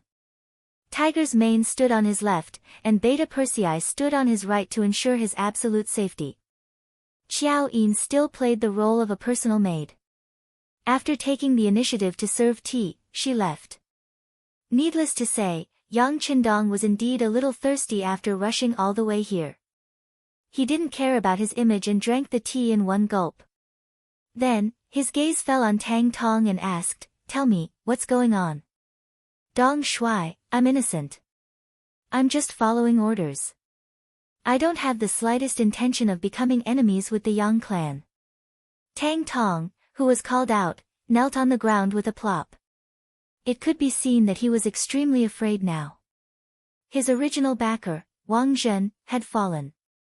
Now, he had become a fish on the chopping board. Since Yang Qindong killed Qian Sengbao without batting an eye, what was he to him? There was probably no difference between killing him and killing a chicken. He knew that Tang Tong, a Qianhu official, didn't have much ability and didn't dare to have any ideas about the Yang clan. Thus, he ignored him and looked at Mao Mu. "Tell me, how has the current situation changed?" After seeing Yang Qindong kill Qian Sengbao with his own eyes, it would be a lie to say that Mao Mu wasn't afraid. In the past, he chose to rely on Yang Qindong because he liked his ability to make money and wanted to hitch a ride. Facts proved that his choice was right. He was promoted several times and became one of the eunuchs in charge of the ceremony directorate. Although he was ranked last and didn't have any real power, he was still one of the chief eunuchs. When he first heard the news that the emperor and all the officials had died on the battlefield, Mao Mu sighed that his life was not good. It wasn't easy to find a wise emperor, but he died in a few days. He became a person without anyone to rely on. This time, when he saw Yang Qindong come back, it would be a lie to say that he wasn't excited.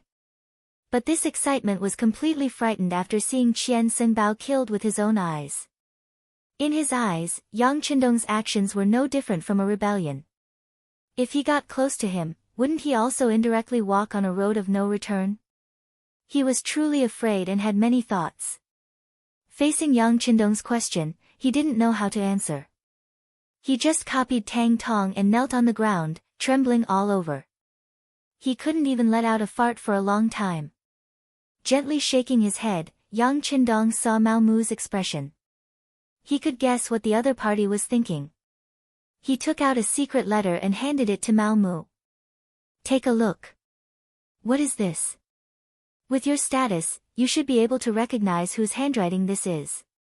A letter was handed to him. Mao Mu curiously reached out to take it.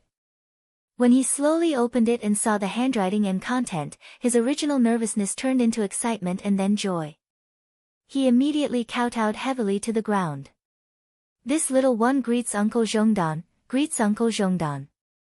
When Yang Qindong saw this scene, he couldn't help but sigh in his heart. It seemed that there were still many things that he needed to do. Even Mao Mu, who had a close relationship with him and had even recognized him as his master, believed in imperial powers so much. If he really declared himself king, there probably wouldn't be many people in the world who would sincerely respond to him. Even if he relied on advanced weapons to become king, it was a situation that was formed under pressure. It wasn't a situation that he sincerely submitted to. While Yang Qindong was still sighing, Tang Tong, who was kneeling on the ground at the same time, had a strange look in his eyes. He didn't understand why eunuch Mao had such a huge change. As if sensing Tang Tong's confusion, Mao Mu handed the letter to him and said, "Take a look. This is a reward from the emperor. It is definitely written by Yingzong." After receiving the letter, Tang Tong looked over and quickly kowtowed to the ground. At the same time, he shouted, "This official greets Uncle Zhongdan, greets Uncle Zhongdan. Okay, both of you, get up. Now, you can clearly explain the situation in the court to this uncle." After revealing his trump card, Yang Qindong had won the trust of the two. With Zhu Qizhen's personal handwriting, Mao Mu naturally didn't have any psychological burdens and began to speak of everything he knew. Occasionally, Tang Tong would add a few words. As he listened to the two, Yang Qindong's expression turned grave, and he couldn't help but sigh at the power of the wheel of history. Although he had saved Zhu Qizhen, this did not change the fact that the Mastiff King had become Daizong. Moreover, without Yu Qian, the court was completely under eunuch Jin Ying's control. Yang Qindong also had no good impression of Jin Ying. This eunuch was essentially jackals of the same tribe as Wang Zhen, and he was also not a good person. With him here, Daizong would probably find it very difficult to become a wise sovereign. It took an hour for Mao Mu and Tang Tong to give a rough account of the situation in the capital, but even this was not complete. Fortunately, Yang Qindong had already understood and had a general understanding of the situation. Okay, this uncle already knows the situation. I presume that you've already guessed that Yingzong is fine and is currently heading to the capital under the protection of soldiers. This uncle is merely a vanguard official. Now comes the problem. The Great Ming now has two emperors. How will you choose? As Yang Qindong spoke, he turned his deep eyes to Mao Mu and Tang Tong, intending to force them to state their stance. He had even made up his mind. It would be fine if these two were willing to swear loyalty to Zhu Qizhen, but if they weren't, he would kill them both. Until he had infiltrated the palace and met with Empress Qian, his return could not be exposed. Sensing the pressure in Yang Qindong's eyes, Mao Mu made his choice without the slightest hesitation. This lowly one is a eunuch appointed by Yingzong and naturally must swear loyalty to him. Yes, this lowly one is also loyal to Yingzong. This time, Tang Tong reacted quickly and made his choice right behind Mao Mu. Okay. This answer was within Yang Qindong's expectations. They had all been glorious figures of Yingzong's era, but now that Daizong had been replaced, Jin Ying viewed them as dissidents, and they were on the verge of being eliminated.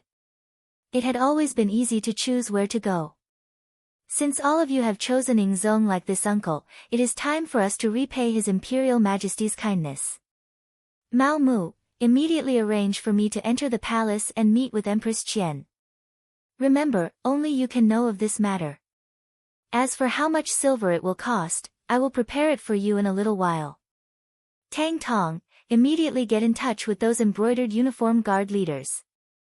This emperor is also the commander of the embroidered uniform guard. As long as they join me, their past mistakes can be forgiven. Of course, Yang Qindong would also choose to work for Ingzong, Zhu Qizhen. This was not about who he wanted to swear loyalty to, but in the current situation, Ingzong was clearly at a disadvantage. He had to help him gain a foothold.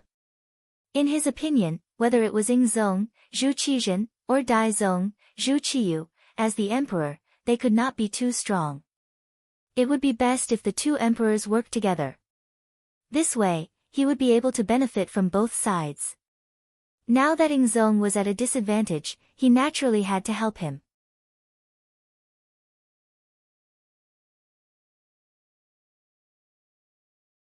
Chapter 153. Mao Mu and Tang Tong left happily after they got the job. Before they left, the two of them each got a few boxes of silver. This was the working capital that Yang Qindong gave them.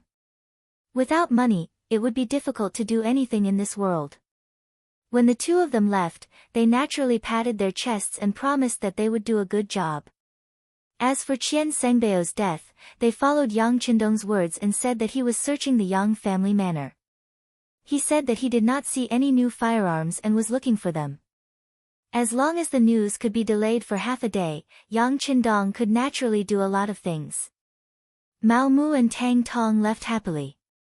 Hu Yan, Qiao Yin, and the other girls also walked from the back hall to the side hall. They all looked at Yang Qindong with happy eyes. Except for seventh sister Yang Duo, the other girls' eyes were shining. They looked like they couldn't wait to throw themselves into Dong Shuai's arms and be comforted. After so many days without a woman by his side, Yang Qindong's body also had needs. But he knew that there were too many things that needed to be done now.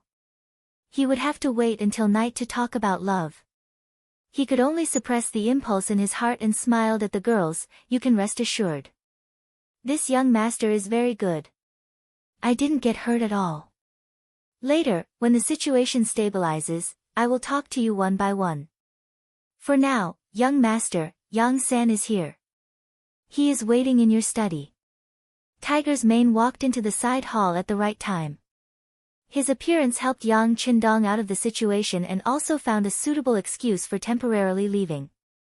Okay, this young master will go right away.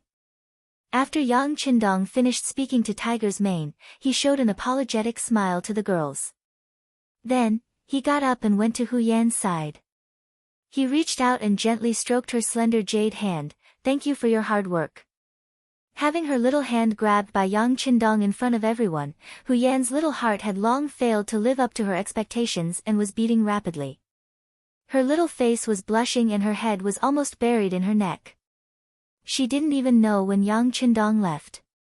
She only remembered that Xiao Yin and the other girls came to her side and laughed at her for a while, making her even more embarrassed.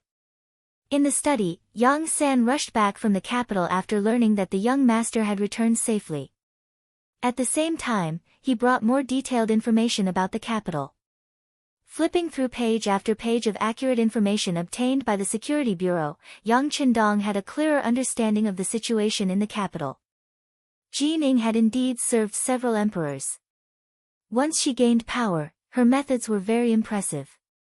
In an extremely short period of time, she had roped in many old officials for her use.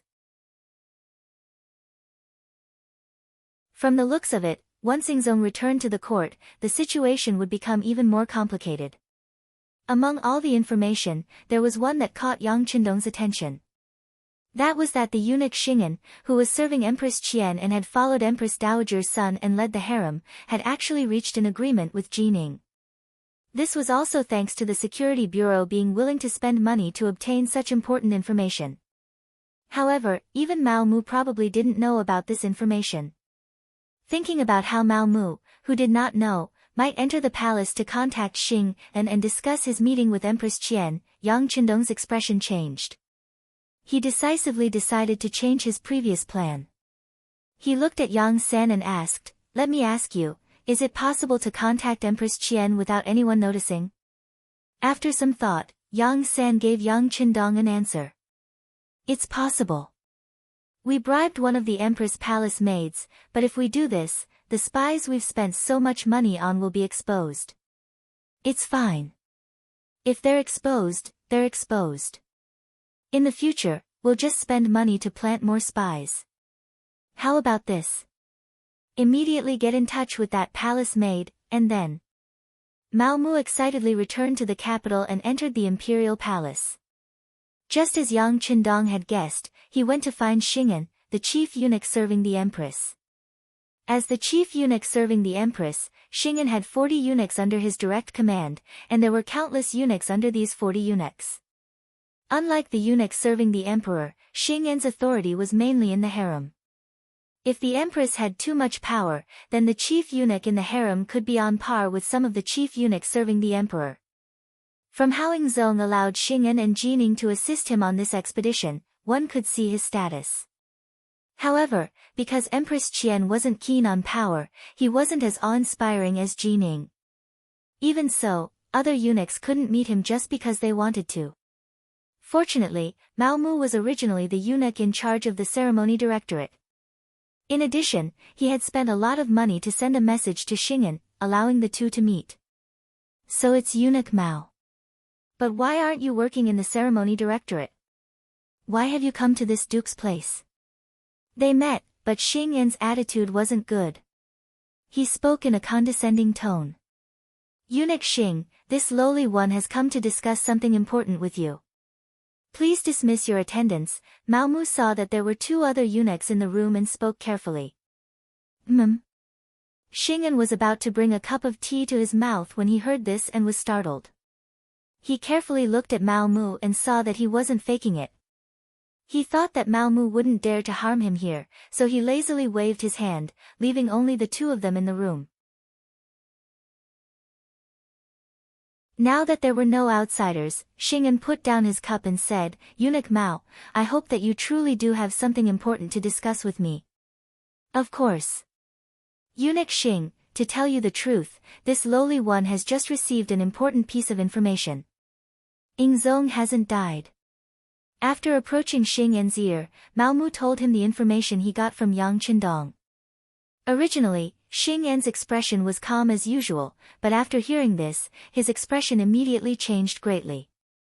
He looked at Mao Mu with shock in his eyes. You? What did you say? Yingzong is still alive, and he's heading toward the capital, Mao Mu said in an excited voice, a look of pleasant surprise on his face. Where did you get this information? Xing'an's face was red, but he didn't know if it was because he was excited or for some other reason. Mao Mu didn't think too much at this moment, nor did he know that Xing'an had already reached an agreement with Jining. One of them was in the imperial court while the other was in the harem. Both of them minded their own business. He thought that Xing'an had this expression because he was happy, so he said, I can't say where it came from yet. Someone is a vanguard sent back by Yingzong. He wants to meet with the empress first, and eunuch Xing needs to arrange it. Hearing that the vanguard was sent back, Xing'an's eyes flickered continuously.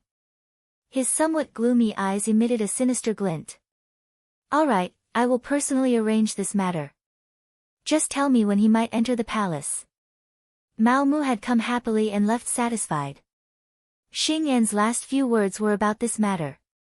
He would definitely tell the empress his role in this matter. In this way, his meteoric rise was just around the corner. After Mao Mu left, Xing'an hurriedly left the harem and went straight to Jin Ying's office. But what he didn't know was that just as he left, two palace maids left the empress's palace together. Xing'an's sudden arrival naturally attracted Jin Ying's attention. Currently, there was still a pile of matters to deal with in the imperial court. He really didn't want to have any disputes with Xing'an right now. Of course, once he grasped the overall situation, no one knew what he would do. In the secret room, Xing'an told Jining the news he got from Mao Mu. As expected, it gave her a big fright. Eunuch Xing, this matter can't be taken as a joke. General Shi Heng said that Yingzong and hundreds of officials died in the battle, and his body has been found. How could there be another Yingzong? Jining thought of everything that Shi Heng reported in the imperial court that day, and said in a doubtful tone. Yes. I don't really believe it either, but Mao Mu said it with certainty. Otherwise, eunuch Jin can capture Mao Mu and ask him. Xing'an also wasn't too sure, so he wanted to capture the eunuch who told them the news and torture him. Then, he would have no choice but to say it. After hearing this, Jining was a bit tempted, but then she shook her head. No rush. If we capture Mao Mu now, I'm afraid that the so-called vanguard won't dare to appear rashly. Let's do it like this. Everything will go according to the plan you discussed before. Once the vanguard appears, we'll capture him and then interrogate him about whether Ingzong is still alive. If he's lying to us, then it's no big deal. But if he's alive, then we'll put him under house arrest. When the time comes, we'll inform Daizong. This will be a great merit.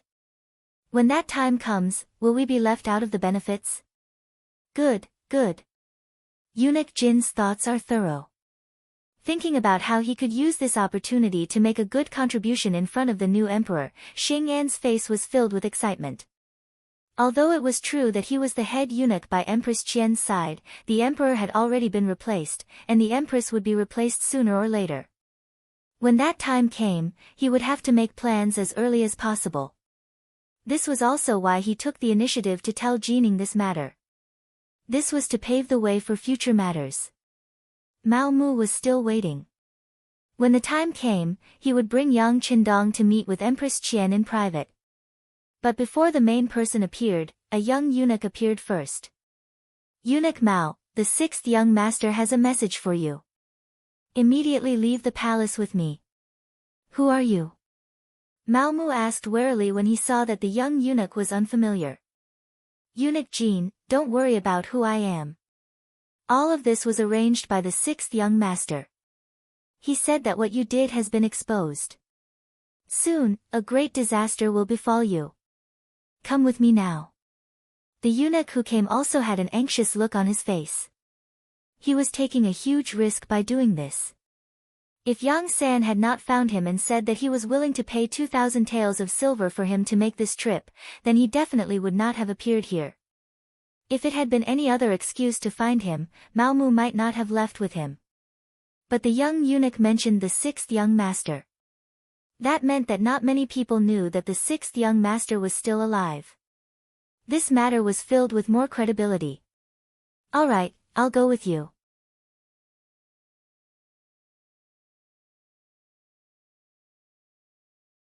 Chapter 154. Yang Family Manor. A carriage arrived outside the manor, and entered the manor without any inspection. As soon as it stopped, Hu Yan, Yang Duo, and Xiao Yin hurriedly came up to greet it. However, when the curtains were opened, only two women in palace-made attire were revealed. Hu Yan, Yang Duo, Xiao Yin, greets the empress. After seeing the appearance of one of the palace maids, the three immediately bowed. There's no need to be so polite. Where is the Eastern commander? Empress Qian's face was filled with anxiety.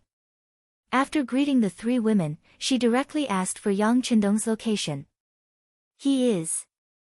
The young master is in the main hall waiting for the empress. Because he has some urgent matters to attend to, he couldn't come to greet you. Xiao Yin explained for Yang Qindong. No matter. I'll have to trouble you three to lead the way. Empress Qian didn't care whether Yang Qindong came to greet her or not. What she cared about was the news the palace maids told her. It was that Ingzong wasn't dead. Just this one sentence was enough for her to take any risk and meet anyone. Speaking of this Empress Qian, she was truly a good woman. She wasn't greedy for money or power. She truly loved Zhu Qizhen wholeheartedly and saw him as her husband, not some emperor or monarch. History recorded that Ingzong was captured by the Walla during the Tumu Rebellion. In order to bring Ingzong back, Qian used up all of her wealth to redeem Ingzong. She lived frugally and cried all day long, praying to the gods to protect Ingzong's safe return. When she was tired, she would lie down on the ground, crippling one leg and blinding one eye from crying. When Ming Ingzong ascended the throne, Qian was honored as the Empress Dowager. After Ingzong returned, she and her husband were imprisoned in the southern palace for 7 years, relying on each other for survival. In the 8th year of Jingtai, 1457, Ingzong was restored and Qian was reinstated as the empress. In the 8th year of Tianshun, 1464, Emperor Ingzong passed away. His posthumous edict read, "After Empress Qian lives for 10,000 years, she shall be buried with Shen." After Emperor Ingzong ascended the throne, he honored her as the Empress Dowager and gave her the insignia of Cie. It was precisely because he already knew this that Yang Qindong dared to inform Empress Qian that Ingzong was still alive, and not Empress Dowager Sunday. This was because the Security Bureau had already sent news that Empress Dowager's son was currently under strict protection by Jining. It was likely that she would not be able to see her at all. Anyone who met the Empress Dowager in private would be arrested without question. In the main hall, Yang Qindong was listening to Tiger's man's report and the movements of the embroidered uniform guards. Yang Qindong knew that it was only a matter of time before the news of his return leaked out. It would take at most 1 day, or at most half a day for someone to point the finger at him. How to strengthen his strength in this period of time became the most important problem. This was also the reason why he let Tang Tong go. He was also gambling. He was gambling that this person would be loyal to Emperor Ingzong and fight for a future. From the information from the Security Bureau, this person was indeed working hard. He had already contacted many embroidered uniform guards Qinhu and Baihu. However, at the same time, he had also caused quite a commotion. Jining probably already knew about it. Arrange for Baizhua to lead the Ghost Shadow Sniper team out of the manor to provide support. Remember, this is not the time to kill, but to warn. Yang Qindong quickly made a decision and prepared for the arrival of Tang Tong and the others. Yes. Tiger's man replied and prepared to make the arrangements. However, before he left, he couldn't help but ask curiously, "Young master, Hu Zhangning is also the embroidered uniform guard's guardian. Why didn't you inform him to come help the emperor?" "Forget it. The situation is unclear now. It's better not to let the Hu family get involved in this mess." Yang Qindong shook his head decisively. Of course, he had considered his future father-in-law. However, he could support Emperor Ingzong because he had the means to protect himself. However, the Hu family was different. Moreover, they were in the capital. If Emperor Ingzong got angry and wanted to punish the Hu family, even he couldn't do anything. Since the young master had already made plans, Tiger's man naturally wouldn't ask any more questions. After agreeing, he turned and left. Just as Tiger's man left, Empress Qian, dressed as a palace maid, came to the main hall. It had to be said that the empress was the empress. Even though she was dressed in palace maid attire, it was still difficult to hide her noble aura. In addition, she was indeed very beautiful and young. Her appearance actually made Yang Qindong's eyes light up. The surprise only lasted for a moment. Yang Qindong quickly considered everyone's identity. He immediately knelt on the ground and said, "This subject pays respects to the empress. No need to be so polite. Yang Qindong, you said that Emperor Ingzong is still alive. Do you have any evidence?" Empress Qian's face was anxious. Her eyes were like limpid autumn water, expressing her current mood. "Yes, please take a look." As Yang Qindong replied, he took out the secret letter written by Zhu Qizhen and handed it to Empress Qian. She received the dense letter with trembling hands. When she opened it and saw the familiar words, Empress Qian couldn't help but cry. This long-awaited handwritten letter was enough to prove that Emperor Ingzong was still alive. For a woman like her, this was the greatest joy. The secret letter had originally been written to Empress Qian. It recorded Emperor Ingzong's recent situation, especially how Yang Qindong had performed a great service and how he had protected Zhu Qizhen to safely escape from the Toma castle. Now, he had been conferred the title of Count of Loyalty and Courage, a trustworthy person. No matter what the situation in the capital was like, this person was trustworthy. He hoped that Empress Qian and Empress Dowager's son would cooperate with the Count of Loyalty and Courage. At the end, he wrote that in a few days, he would return to the capital under the protection of the officials. At that time, it would be time for husband and wife to be reunited. Emperor Yingzong was indeed fine and would soon return to the capital. This allowed the large stone hanging in Empress Qian's heart to be put down. She tightly grasped the letter in her hand. When she looked at Yang Qindong, she was about to kneel on the ground to express her gratitude. Empress, you must not do this. Yang Qindong had long been prepared for this. Everything he had done could not be resolved with a single kneel. It would be better to leave this kneel so that Emperor Yingzong and Empress Qian could continue to express their gratitude. With Yang Qindong's shout, Hu Yan, Xiao Yin, and the other girls came over to help Empress Qian up. Being supported by the girls, Empress Qian knew that kneeling to express her gratitude would not do. Empress Qian excitedly said, Count of Loyalty and Courage, Emperor Yingzong told me to cooperate with you in all matters. What do you think this empress can do? Stay here for the time being. I won't hide it from you. I'm afraid that someone already knows that I've returned and that Emperor Yingzong is still alive. They're probably looking for you right now, so it's safer for you to stay here. Yang Qindong thought about how Jining and eunuch Qing and would probably be very disappointed that he had not gone to the imperial palace according to the previous agreement. Looking for me? Who are they? What do they want? Although Empress Qian was pure and kind, it did not mean that she was not scheming. From Yang Qindong's words, she had already guessed something. At this point, there was no need to hide some things. Yang Qindong said, the ones looking for you should be Xing and eunuch Jining. They know that Emperor Yingzong has returned and want to capture you to force the emperor to hold back. What? Xing also betrayed me? Hearing this, Empress Qian's face was filled with disappointment. She had originally thought that Xing had followed her for many years and had always thought of her, so he was a trustworthy person. However, it seemed that there were no such things as eternal friends. There were only eternal benefits. In the imperial palace, the appointed time had arrived. Not only had the mysterious vanguard not appeared, but even Mao Mu had disappeared. Jining and Xing were both shocked. Xing suddenly cried out, not good, we might have been tricked. Quick, come with me to the imperial palace to see if the empress is still there.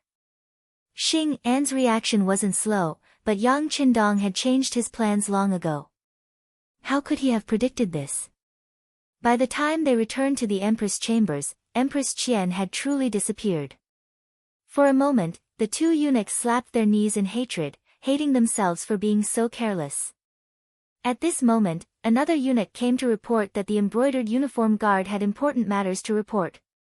Qianhu Tang Tong was currently holding a meeting with the other Qianhu and Baihu, and it was clear that he intended to leave the capital. How rebellious! Let's go and see what these people are up to. When Jining heard that even the embroidered uniform guard was beginning to disobey her, she was instantly furious. These series of events had already proven that Emperor Yingzong was still alive. Otherwise, what was the point of setting up such a large game of chess? Jining sensed that the situation was about to spiral out of control, so she hastily left the Empress chambers and ran into an agent of the embroidered uniform guard.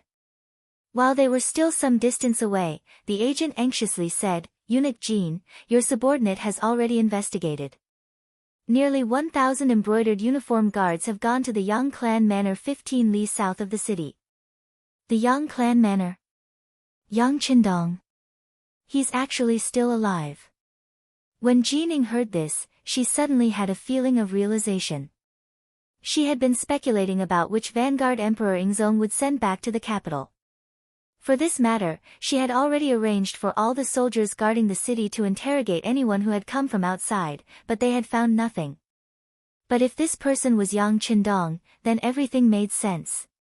This person had never entered the capital, so how could she find him? Good, very good. Jining was not angry. On the contrary, she was rather happy. She had been afraid that she wouldn't be able to find this troublemaker. As long as this person was found, the matter would be easy to handle. She just needed to capture this person or directly kill him, severing Emperor Ingzong's foundation. Then, she would have rendered a great service to Daizong. Come. Gather 3,000 embroidered uniform guards and pursue them out of the city. We must exterminate Tang Tong and the other rebels. Not mentioning Yang Qindong was part of Jin Ying's selfishness. If she could suppress the news that this person had returned to the capital and that Emperor Ingzong was still alive, then it was best to do so. Following Jin Ying's command, the embroidered uniform guards became busy. Mobilizing 3,000 men in one go was impossible even if one did not want to be known by outsiders. Such a large movement quickly reached the ears of Chao Jixiang, the #1 eunuch in the ceremony directorate.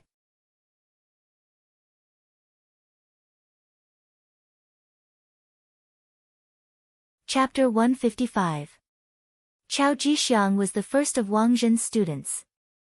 In the first year of Jingtong, 1436, the court sent an army to Luchuan to suppress Si Renfa. Chao Jixiang served as an army supervisor. In the 9th year of Jingtong, 1444, Chao Jixiang participated in a punitive expedition against Wulianga. Together with Duke Qing Zhu Yong and eunuch Lu Yong, he sent out troops. In the 13th year of Jingtong, 1448, he went to Fujian with Marquis Ning Yang Qin Mao to suppress the peasant uprising led by Deng Maoqi. He supervised firearms with eunuch Wang Jin.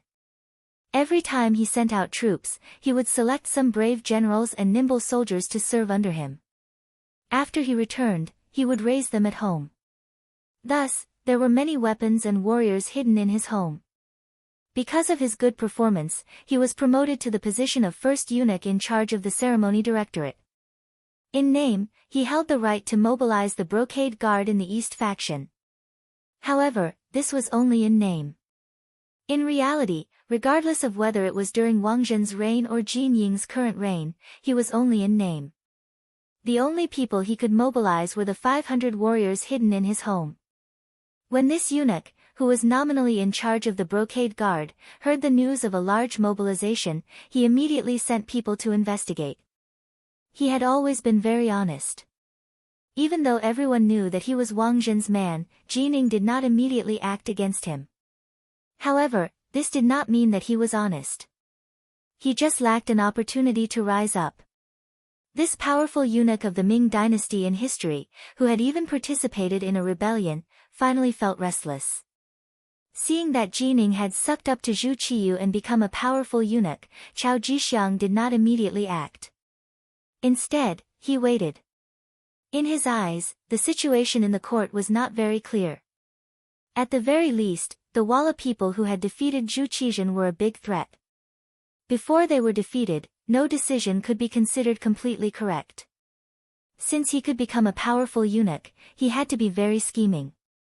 It was during this period of waiting that things changed. He learned from his trusted aide that Ingzong might still be alive and that he had chosen Yang Qindong as the vanguard to return to the army. This news, for Chao Jixiang, who had been silent all this time, was very exciting. At the same time that he saw the light, his entire person became restless. Opportunities were called opportunities because they were rare and had to be grasped. Chao Jixiang was prepared to seize this opportunity. He immediately called over his nephew Chao Qin, his adopted son Chao Xian, and Chao Duo, and told them that he was prepared to help Yang Qindong. Chao Jixiang had always been known for his shrewdness, and there were even people who called him the youngest old fox. He was referring to the fact that even though he was young, he had great foresight. Since he had made such a decision, his subordinates would naturally raise both hands in approval. After reaching a consensus, more embroidered uniform guards and East faction guards started to gather. He had been the director of the East factory for several years. Although it was only in name, the truth was that Wang Zhen had always been in charge of the East factory. He also had to listen to Wang Zhen's instructions when making important decisions. But that didn't mean that Chao Jixiang didn't do anything. On the contrary, he had been secretly building his own system. Now that Wang Zhen was no longer around and the heavy stone on his head was gone, it was time for Chao Jixiang to show his strength. Soon, no less than 3,000 people from the eastern faction and the brocade guards gathered and headed to the Yangjia village under Chao Jixiang's personal lead. Outside the Yangjia village, it was bustling with noise and excitement. Tang Tong led 1,000 embroidered uniform guards in front, while the commander of the embroidered uniform guards, Han Ji, led 3,000 embroidered uniform guards in pursuit. Behind them were the 3,000 embroidered uniform guards and East faction guards led by Chao Jixiang himself. They were like orioles following closely behind. The soldiers of the warden's office guarding the south gate of the Great Ming dynasty looked at the large group of embroidered uniform guards and East faction guards walking out of the city. They guessed that something big must have happened, but they couldn't imagine what kind of big thing it was with their intelligence. On the road 5 li outside the Yangjia village, the Ghost Shadow sniper team hidden in the dense forest on both sides of the road were ready. They were waiting for the enemy to arrive and give them a thunderous blow. This place would become the place for them to show their fangs once again. Yang Si stood alone in the middle of the road. He could already see the figures of Tang Tong and the others in the distance, but he still didn't panic. It was as if the army of 1,000 didn't exist. It wasn't until Tang Tong ran in front of him that he waved his hand and said, "Count Zhongdan has given the order. Warriors who are loyal to Yingzong, stand behind me. As for the others who want to invade the Yang family manor, kill them." Yang Si's voice wasn't very loud, but it had a kind of deterrent force. Tang Tong and the others consciously stood behind him and formed a formation. Just as they finished doing this, a group of people came from the distance. They were all wearing flying robes and holding embroidered spring sabers. Their faces were murderous. "Stop right there." When Yang Si saw that the distance between him and the embroidered uniform guards was already about 60 paces, he suddenly let out a loud roar. The sound of his roar rang out, causing Han Jixian, who was leading the charge, to involuntarily rein in his horse and stop. "Who are you? You dare to block the path of my embroidered uniform guards. Do you know that you have committed a capital offense?" Han Ji's eyes were full of murderous intent as he glared at Yang Si. "In front of us is the private manor of Count Zhongdan. No one is allowed to enter without permission. Otherwise, it is a capital offense. I want to ask you, how many heads do you have? Are you tired of living?" Facing the angry Han Ji, Yang Si responded with a sneer. His eyes were full of contempt and disdain. When Han Ji saw Yang Si's imposing manner, he, who was originally filled with anger, immediately turned hostile. "Brat, I am now under eunuch Jin's orders to capture these traitorous remnants of the embroidered uniform guard. If you know what's good for you, dismount from your horse and kneel on the ground and beg for surrender. Otherwise, don't blame this official for being merciless." Lightly shaking his head, Yang Si narrowed his eyes into slits and didn't say anything else. The warning had already been issued. If the other party still insisted on doing things their own way, the Ghost Shadow sniper squad would show them what the end of the road was and what despair was. Seeing that Yang Si didn't say anything else, Han Ji's imposing manner couldn't help but rise. He turned his head to the left and right and said, "Go, capture Tang Tong and the leaders of the rebellion. If anyone dares to resist, kill them without mercy and wipe out their families." "Yes." A few of the embroidered uniform guards who were swept by Han Ji's gaze immediately puffed out their chests and raised their heads. They rode their horses forward as if they couldn't bear to look at them. At the same time, their right hands pressed on the embroidered spring sabers at their waists. They looked like they would kill anyone who dared to resist. Puff puff puff. The snipers with silencers opened fire under Baizuo's command. Without the slightest movement, 4 embroidered uniform guards who were riding forward fell from their horses. When they landed on the ground, each of them widened their eyes. Their faces were filled with unwillingness and confusion. The 4 officers of the embroidered uniform guard were suddenly killed on the spot without any warning. This frightened the others. For a moment, the embroidered uniform guards who were advancing stopped in their tracks. They looked around as if they were looking for something. There's no need to look. If anyone is looking, I guarantee that the next one to die will be him. In order to increase the sense of mystery, as well as to deal a fatal blow to the enemy's morale, Yang Xi's shout rang out. Some of the officers who were obedient immediately stopped their actions of inquiring about the situation. However, there were also two who didn't know what was good for them. They didn't take Yang Xi's words seriously at all. They were still looking around to find the reason for their comrades' deaths. However, in the next second, the two of them became corpses. They fell from their horses with a spear between their eyebrows. 6 people died in a row. This sudden turn of events caused the embroidered uniform guards to cry out in alarm. Death wasn't scary, but to die without knowing why, or even who killed you, this became very scary. Han Ji also had a physical body. With the help of Jin Ying's power and influence, such a person would naturally cherish his life more than ordinary people. Glory and wealth were right in front of him. If he died without enjoying it, how unjust would that be? Seeing that 6 of his subordinates had died in succession, he really couldn't find the reason. His expression changed again and again, and he said to the left and right, "Go, you guys rush over. This official wants to see who is causing mischief in the dark." Han Ji didn't know the reason. Naturally, he couldn't go back and report to Jining. Whether it was for his own position or to give his superiors an explanation, he needed more people to test the danger and find the real killer move. The embroidered uniform guards who were called out immediately changed their expressions. There were only 2 kinds of people who knew that they would die but still wanted to go forward. One was someone with strong faith.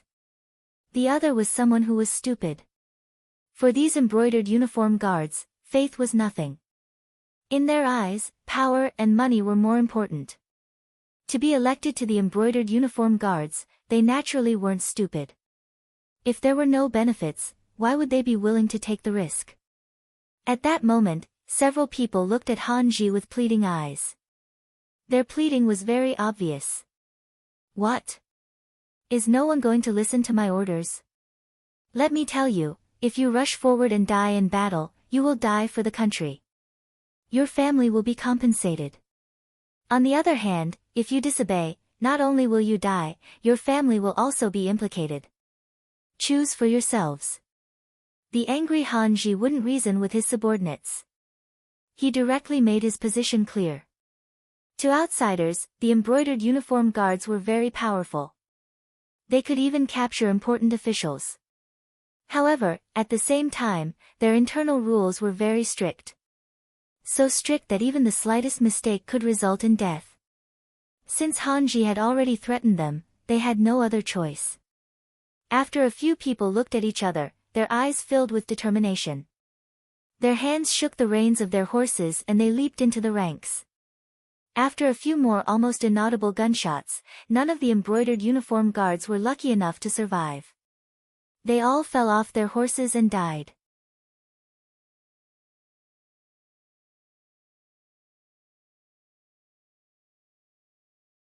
Chapter 156. A few more people died, but they still didn't find anything out of the ordinary. While Han Ji's expression changed drastically, he realized that the embroidered uniform guards around him were intentionally keeping their distance from him. From the looks of it, it was clear that they were afraid of being called out and sent to their deaths. In the dense forest beside the road, the members of the Ghost Sniper team were very excited.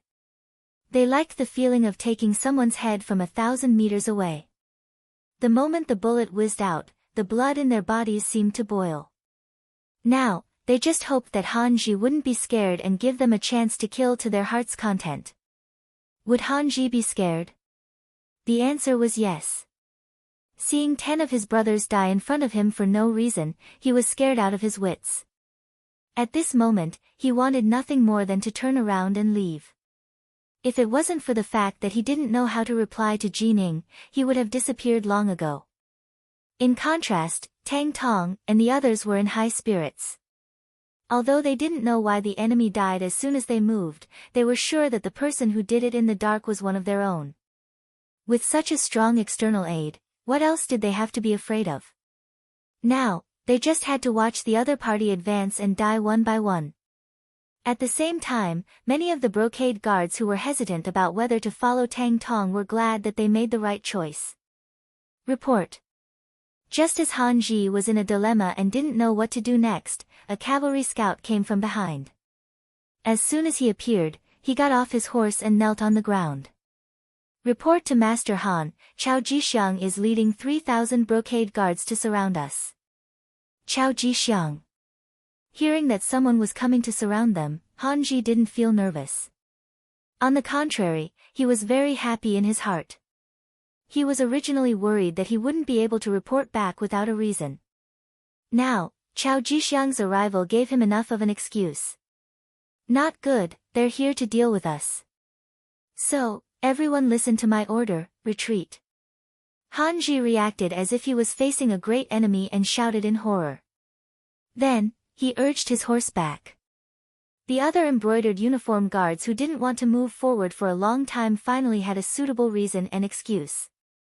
They all followed behind Han Ji and ran away. 3,000 brocade guards really came with a strong momentum and left with flying sand. In the blink of an eye, they had all retreated, leaving only 10 gradually cold corpses on the ground. Where is Tang Tong? Send people to deal with these corpses. At the same time, send 100 people to guard this place. No one is allowed to take a step forward without orders. Otherwise, these people will become their role models. Yang Si issued the order loudly, then rode his horse back to the Yang village. He wanted to tell the young master about Chao Jixiang's arrival and ask him to make a decision. Chao Jixiang led the warriors under his command and the embroidered uniform guards that he could recruit, a total of more than 3,000 people, out of the southern part of the city and headed towards the Yang family manor. Once the army left the capital, it began to slow down. In order to show his importance, he wasn't in a hurry to leave. Instead, he wanted to wait for Han Ji and Tang Tong to kill each other. Then, he would appear as the one who collected the corpses. In this way, he would be able to show his importance. The army proceeded at an unhurried pace, but after traveling only 5 li, the scouts sent back news that Han Ji and the 3,000 embroidered uniform guards had retreated and chosen a different route to return to the capital. Retreated? Could it be that they didn't fight with Tang Tong? Or did they not catch up at all? Chao Jixiang's face was filled with confusion and doubt. This was different from what he had imagined. We caught up with them, but we don't know why the two sides didn't fight. After they discovered our existence, they quickly left. The scout also had a puzzled look on his face, but he still told the truth about what he had heard. Chao Jixiang, who didn't know the reason, knew that the opportunity to watch the tigers fight was gone. However, he wasn't discouraged. There were benefits to not fighting. For example, Tang Tong and the others were safe. This was also a good thing. He believed that he had the ability to devour this force. This way, he would be able to strengthen himself without suffering heavy losses. Alright, since Han Ji and the others have left, let's make a trip to the Yang family manor. Hee, I have heard of this East Marshal for a long time. Yang family manor. Chao Jixiang, hee, this is indeed a character. Yang Qindong listened to Yang Si's report and had a calm smile on his face. How could he not know of this eunuch who had eventually gone on the path of rebellion in history? It was only because of Wang Zhen's gening that he didn't stand out so much. With the passage of time, this person had finally stepped onto the stage of history. Based on his performance, he had even had the opportunity to shine earlier than in history. Pass down the message. When he arrives, bring him to see this uncle. Yang Qindong, who had already bared his fangs, no longer had to be so careful in everything like before the wooden castle. Even when facing Chao Jixiang, he still had a sense of superiority. Yes. Yang Si cupped his fists in acknowledgement and left. Yang Qindong was left alone to think about what to do next. He could no longer hide the fact that he was the vanguard of the Qing sect. A dynasty was about to have 2 emperors. He really didn't know what choice everyone would make. And what choice would the acting sect master, Zhu Qiyu, make?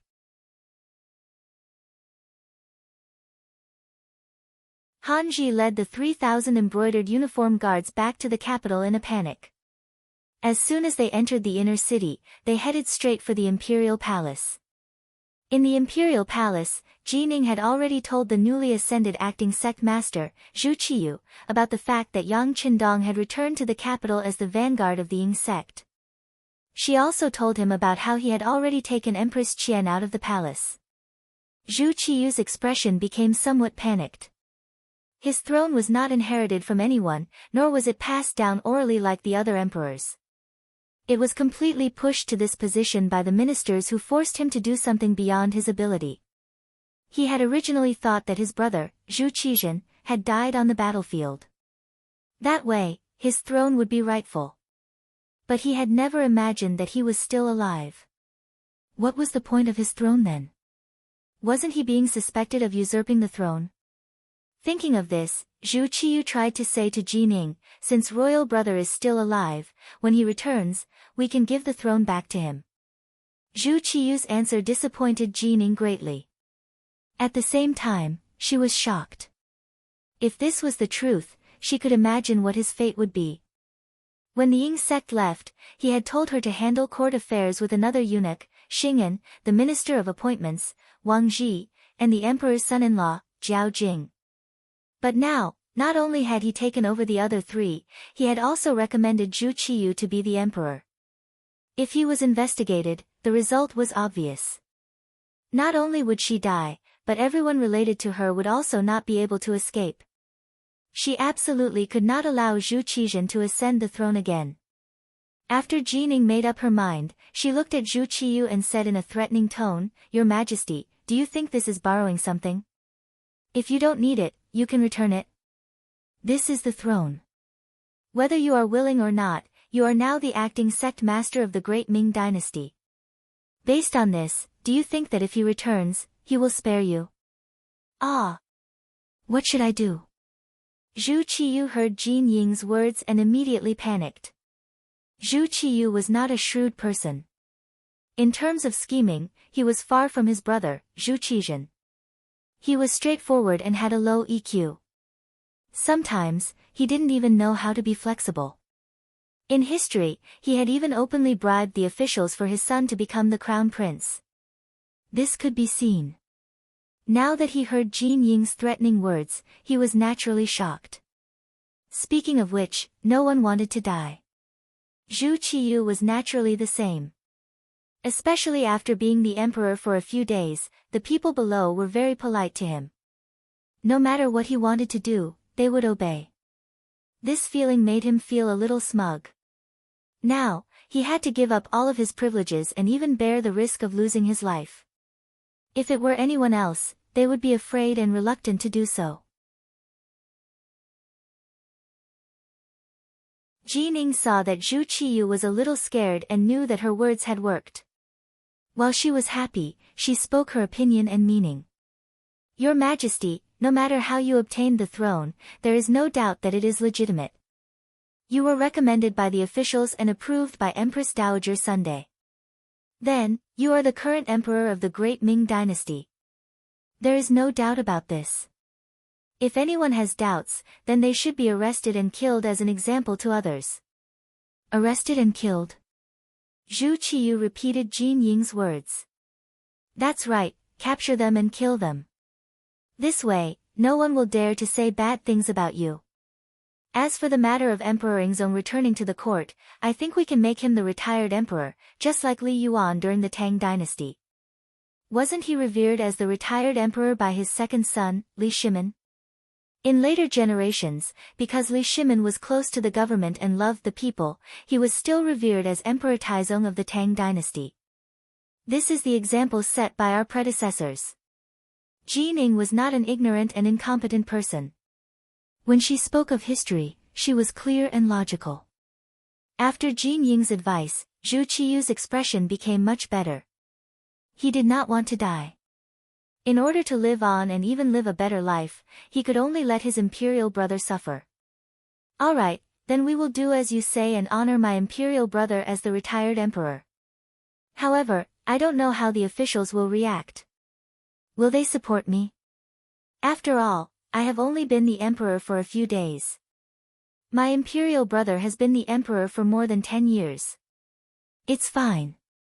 As long as we give enough benefits, these officials will make the right choice, Qing said confidently. Now that he had great power and Zhu Qiyu's support, he did not believe that anyone would dare to have any objections. Of course, he still prioritized roping in those who could be roped in.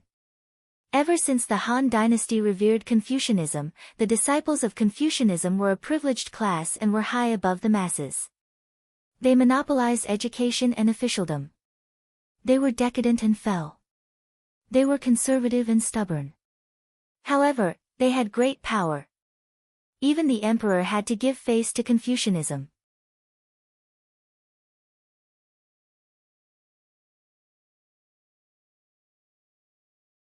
Chapter 157. This was also why Zhu Qiyu was so worried about the reactions of the officials. The power they represented was often greater than that of the imperial power. Qing naturally understood this principle. But it was precisely because he knew the reason that he was even more confident that as long as he gave them enough benefits, he would have no need to worry about the support of these officials. And among these ministers, there was one person who was very important, and that was Yang Qindong. Since Zhu Qiyu had sent him back as the vanguard, this meant that he was trusted. If he could also support Zhu Qiyu's claim to be the rightful emperor, Zhu Qiyu would truly be unable to make a comeback. After deciding on a plan with the emperor, Qing left the main hall and ran into the embroidered uniform guard commander Han Ji, who was like an ant on a hot pan. When he saw his master come out, Han Ji dropped to his knees. This subordinate was incompetent and was unable to capture Tang Gui and the others. In addition, Chao Jixiang led a large group of embroidered uniform guards to cut off this subordinate's retreat. This subordinate was worried that the army would be lost, so I retreated first.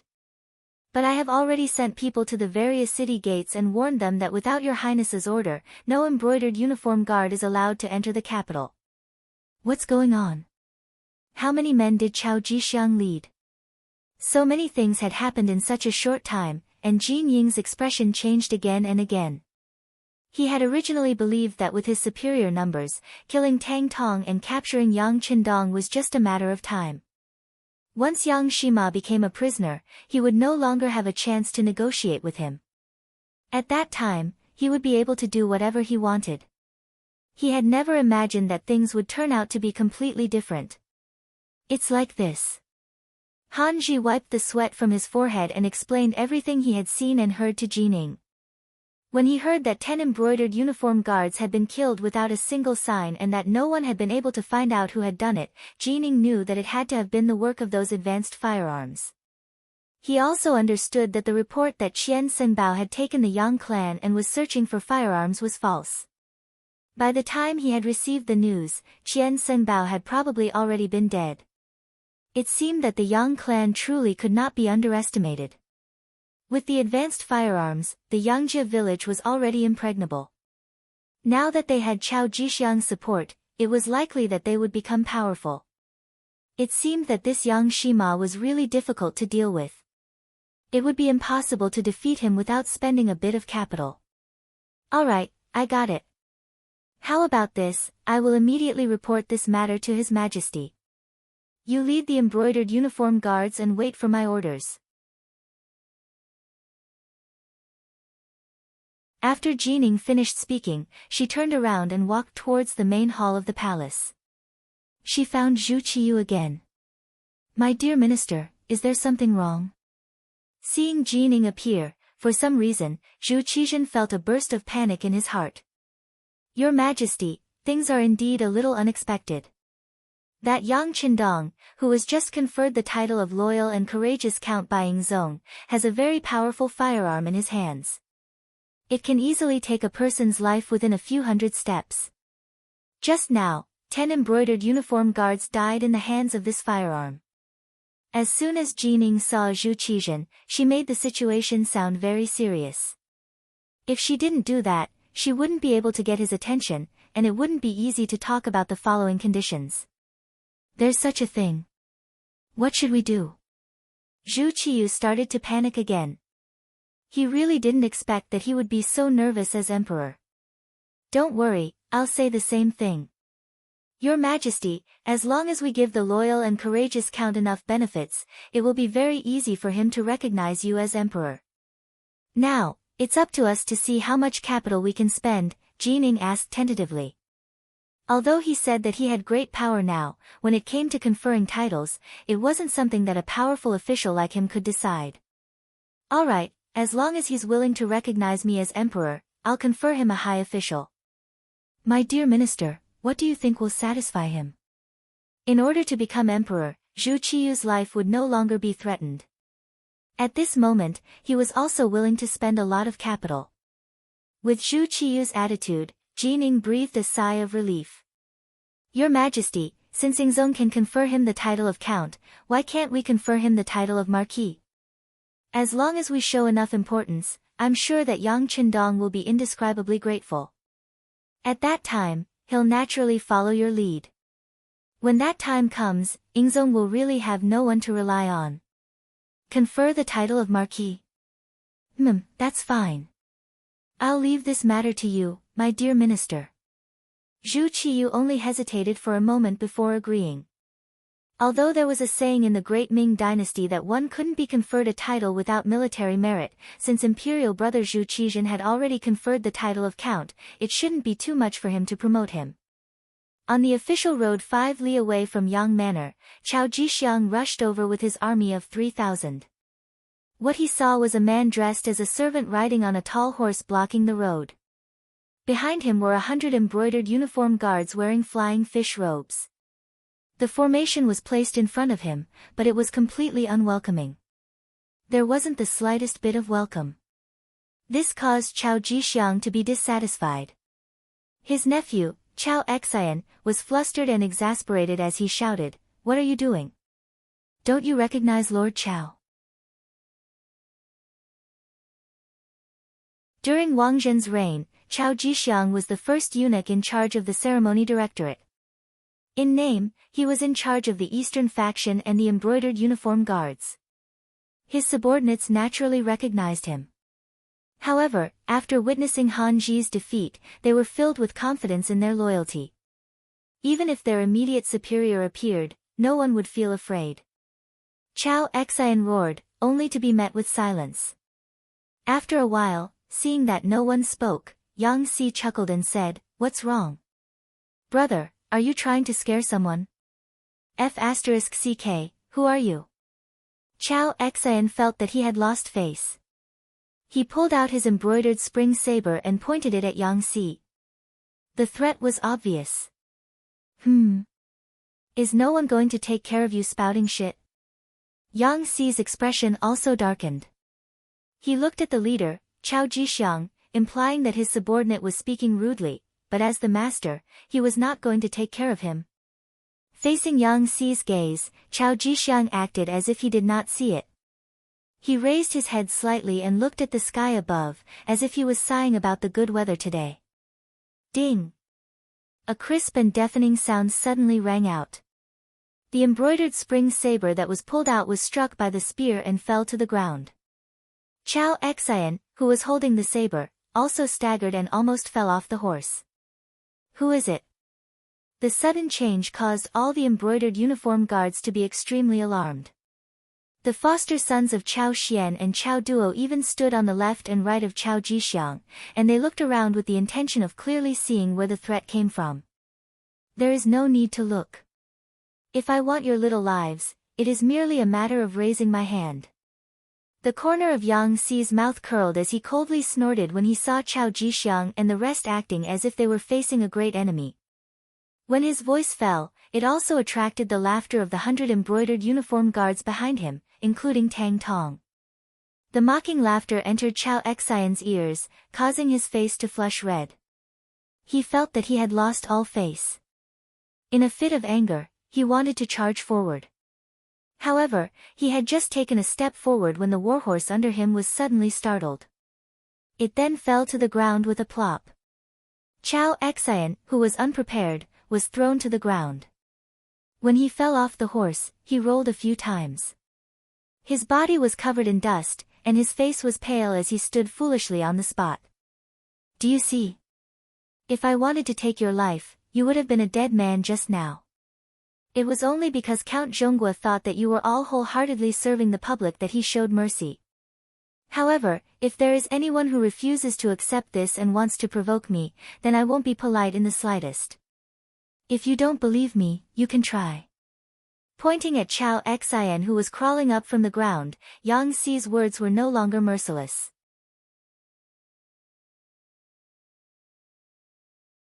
This time, there was no one who didn't believe him. Although there were still some people who didn't accept this, they suppressed the impulse in their hearts. This was because they knew that if they didn't act properly, it was very likely that they would end up dead on the spot. Chao Jixiang, who was originally calm and waiting for Yang Qindong to appear, was no longer as relaxed as before. When he looked at Yang Xi again, he first pushed away Chao Xian and Chao Duo who were protecting him. Then, he mounted on his horse and cupped his hands together. This brother, I am Chao Jixiang. I have something to discuss with Count Zhonghua. Please pass on the message. Wouldn't it have been fine if you had done this earlier? All right, wait for me to report to Count Zhonghua. Yang Xi had long expected this kind of result. He cupped his hands together and spoke with a trace of politeness. Turning around, Yang Xi didn't immediately head straight for the Yang clan manor. Instead, he said to the leader, Tang Tong, look carefully. If anyone doesn't listen to my advice and recklessly charges forward, you only need to shout loudly and there will naturally be people who will take their lives. After saying this, Yang Xi swaggered off, leaving Chao Jixiang and the others with no place to vent their anger. No matter what, Chao Jixiang was the eunuch in charge of the ceremony directorate and was ranked first. Moreover, he also had the status of the East Faction factory manager. Normally, when he met any minister, the other party would be polite. How could he have encountered this kind of situation? Even if Yang Qindong had already been conferred a noble title and became Count Zhonghua, there were still many people in the Great Ming dynasty who had a noble title. How could he dare to be so impolite to the East Faction factory manager? It was just that the situation was stronger than the person. Although in terms of status, he was a level higher than the other party, the killing intent that came out of nowhere really scared Chao Jixiang and the others. Yang Xi told them to wait obediently, so they could only continue to wait. In the Yang clan manor, Yang Qindong was in the study drawing for the women. Because there were too many women squeezing in, it actually felt a little crowded. Hu Yan, Qiao Yin, Yang Duo, Lady Shui, and Lady Xiang were all in the study, waiting in line for Yang Qindong to draw. A strange atmosphere lingered in the study, giving Yang Qindong a kind of scalp-tingling feeling.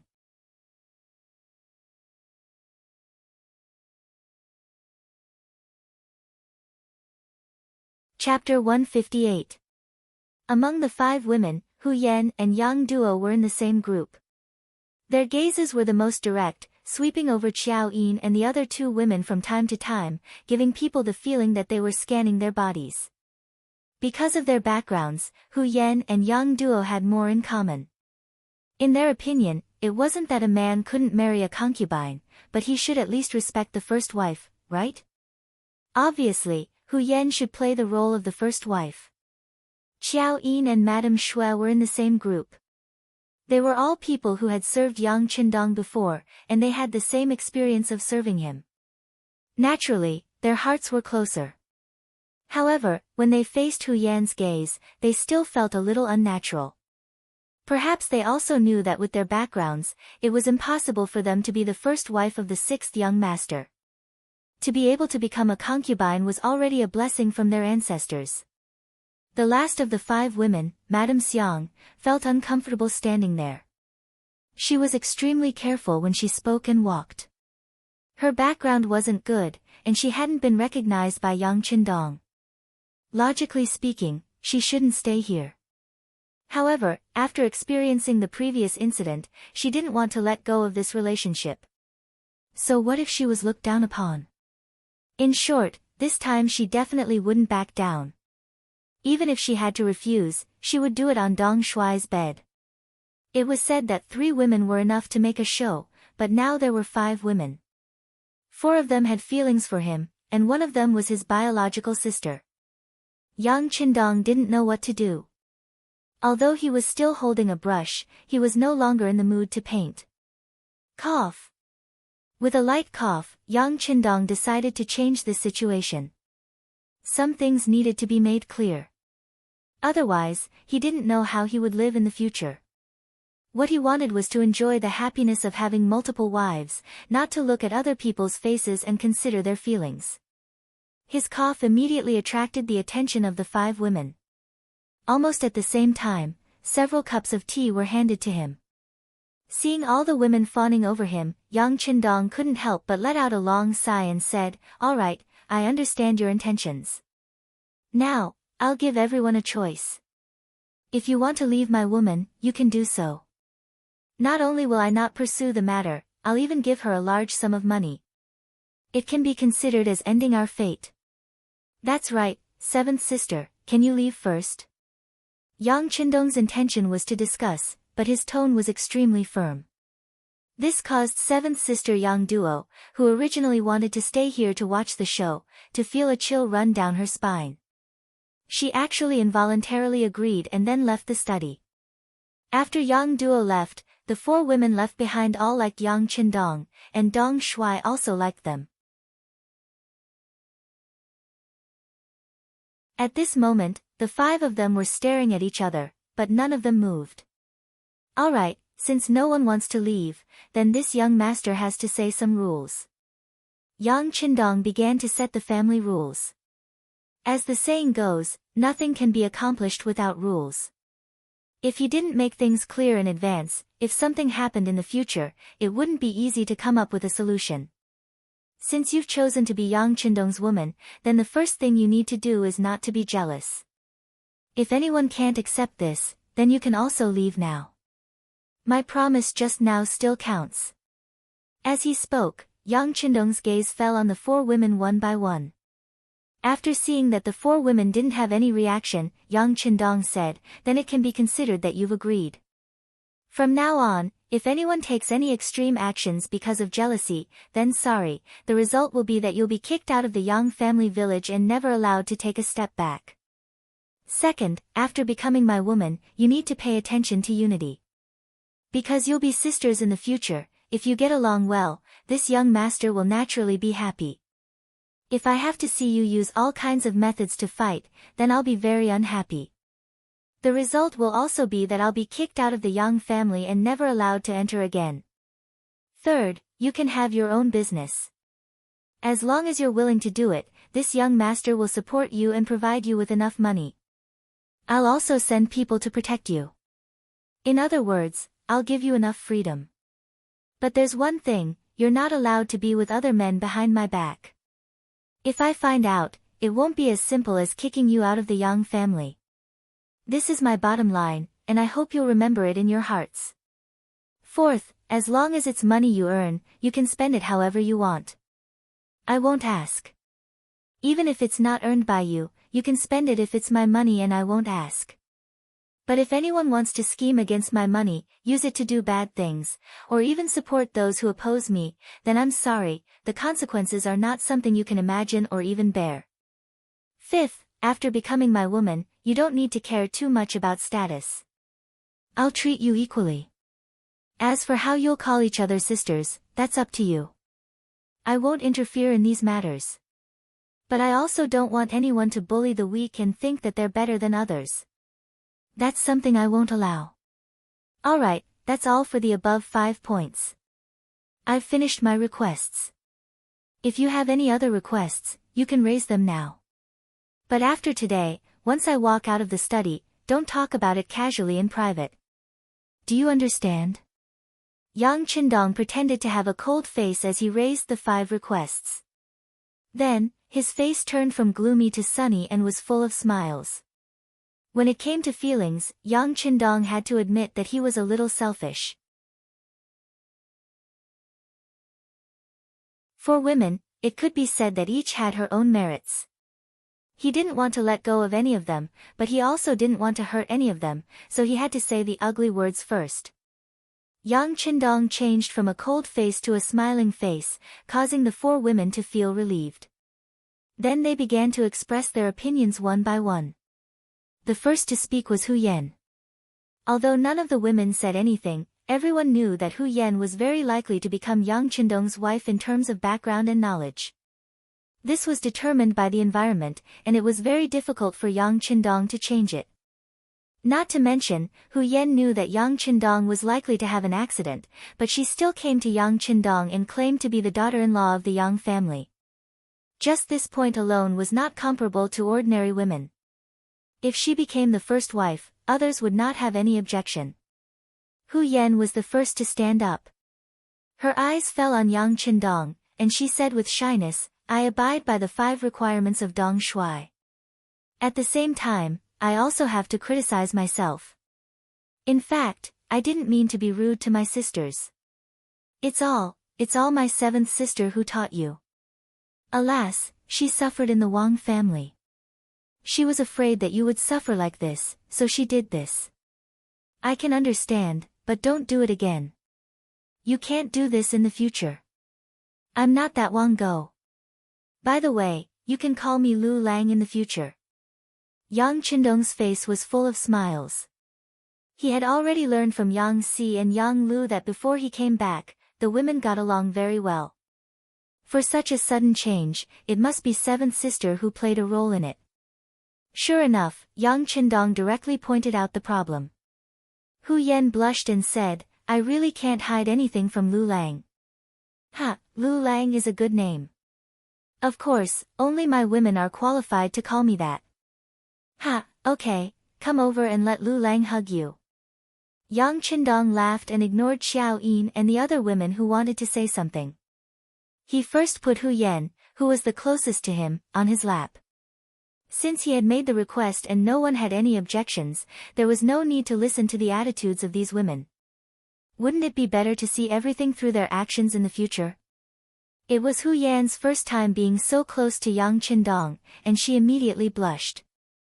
However, when Xiao Yin, Madame Shui, and Madame Shui also came to Yang Qindong's side and huddled together, her shyness quickly disappeared and she blended into the warm atmosphere. Outside the study, Yang Si had been there for a while, but when he saw Miss Seven guarding here and not allowing anyone to enter, he could only stand aside and wait respectfully. It was not until about an hour later that Yang Qindong's voice came from inside. "Yang Si, you're back, right? Come in and talk." "Yes." Yang Si quickly responded, then lowered his head and entered the study. As soon as he entered, he said without even raising his head, "Young master, the Ghost Shadow Sniper team frightened Chao Jixiang. They are now 5 miles away from the manor, waiting for young master to meet them." Well done. How about this, let Chao Jixiang enter the manor and allow him to bring 2 embroidered uniform guards with him. Remember, 2 people at most. If he doesn't want to, he can go back to where he came from. Yang Qindong waved his hand, not treating Chao Jixiang as an important person at all. Understood. Yang Si responded, then turned and left. He could only bring 2 attendants. Whether Chao Jixiang would agree or not was not within his scope of consideration. He only needed to listen to the young master's orders. At this time, Chao Jixiang was already impatient. After more than an hour, he still did not see Yang Si return. If he rode a horse from here to the Yang Manor, it would only take a moment for him to go back and forth. However, after such a long time, he still did not see Chu Li, which made him feel like he was being played. However, although he was impatient, he still could not leave. After all, if he wanted to contact Zong, he could only find Yang Qindong. Thus, even if he was angry, he did not show it on his face. His nephew, Chao Xian, had already patted off all the dust on his body. He felt embarrassed as he stared at Tang Tong and the 100 embroidered uniform guards opposite him. If eyes could kill, Jia and the others would have died many times over.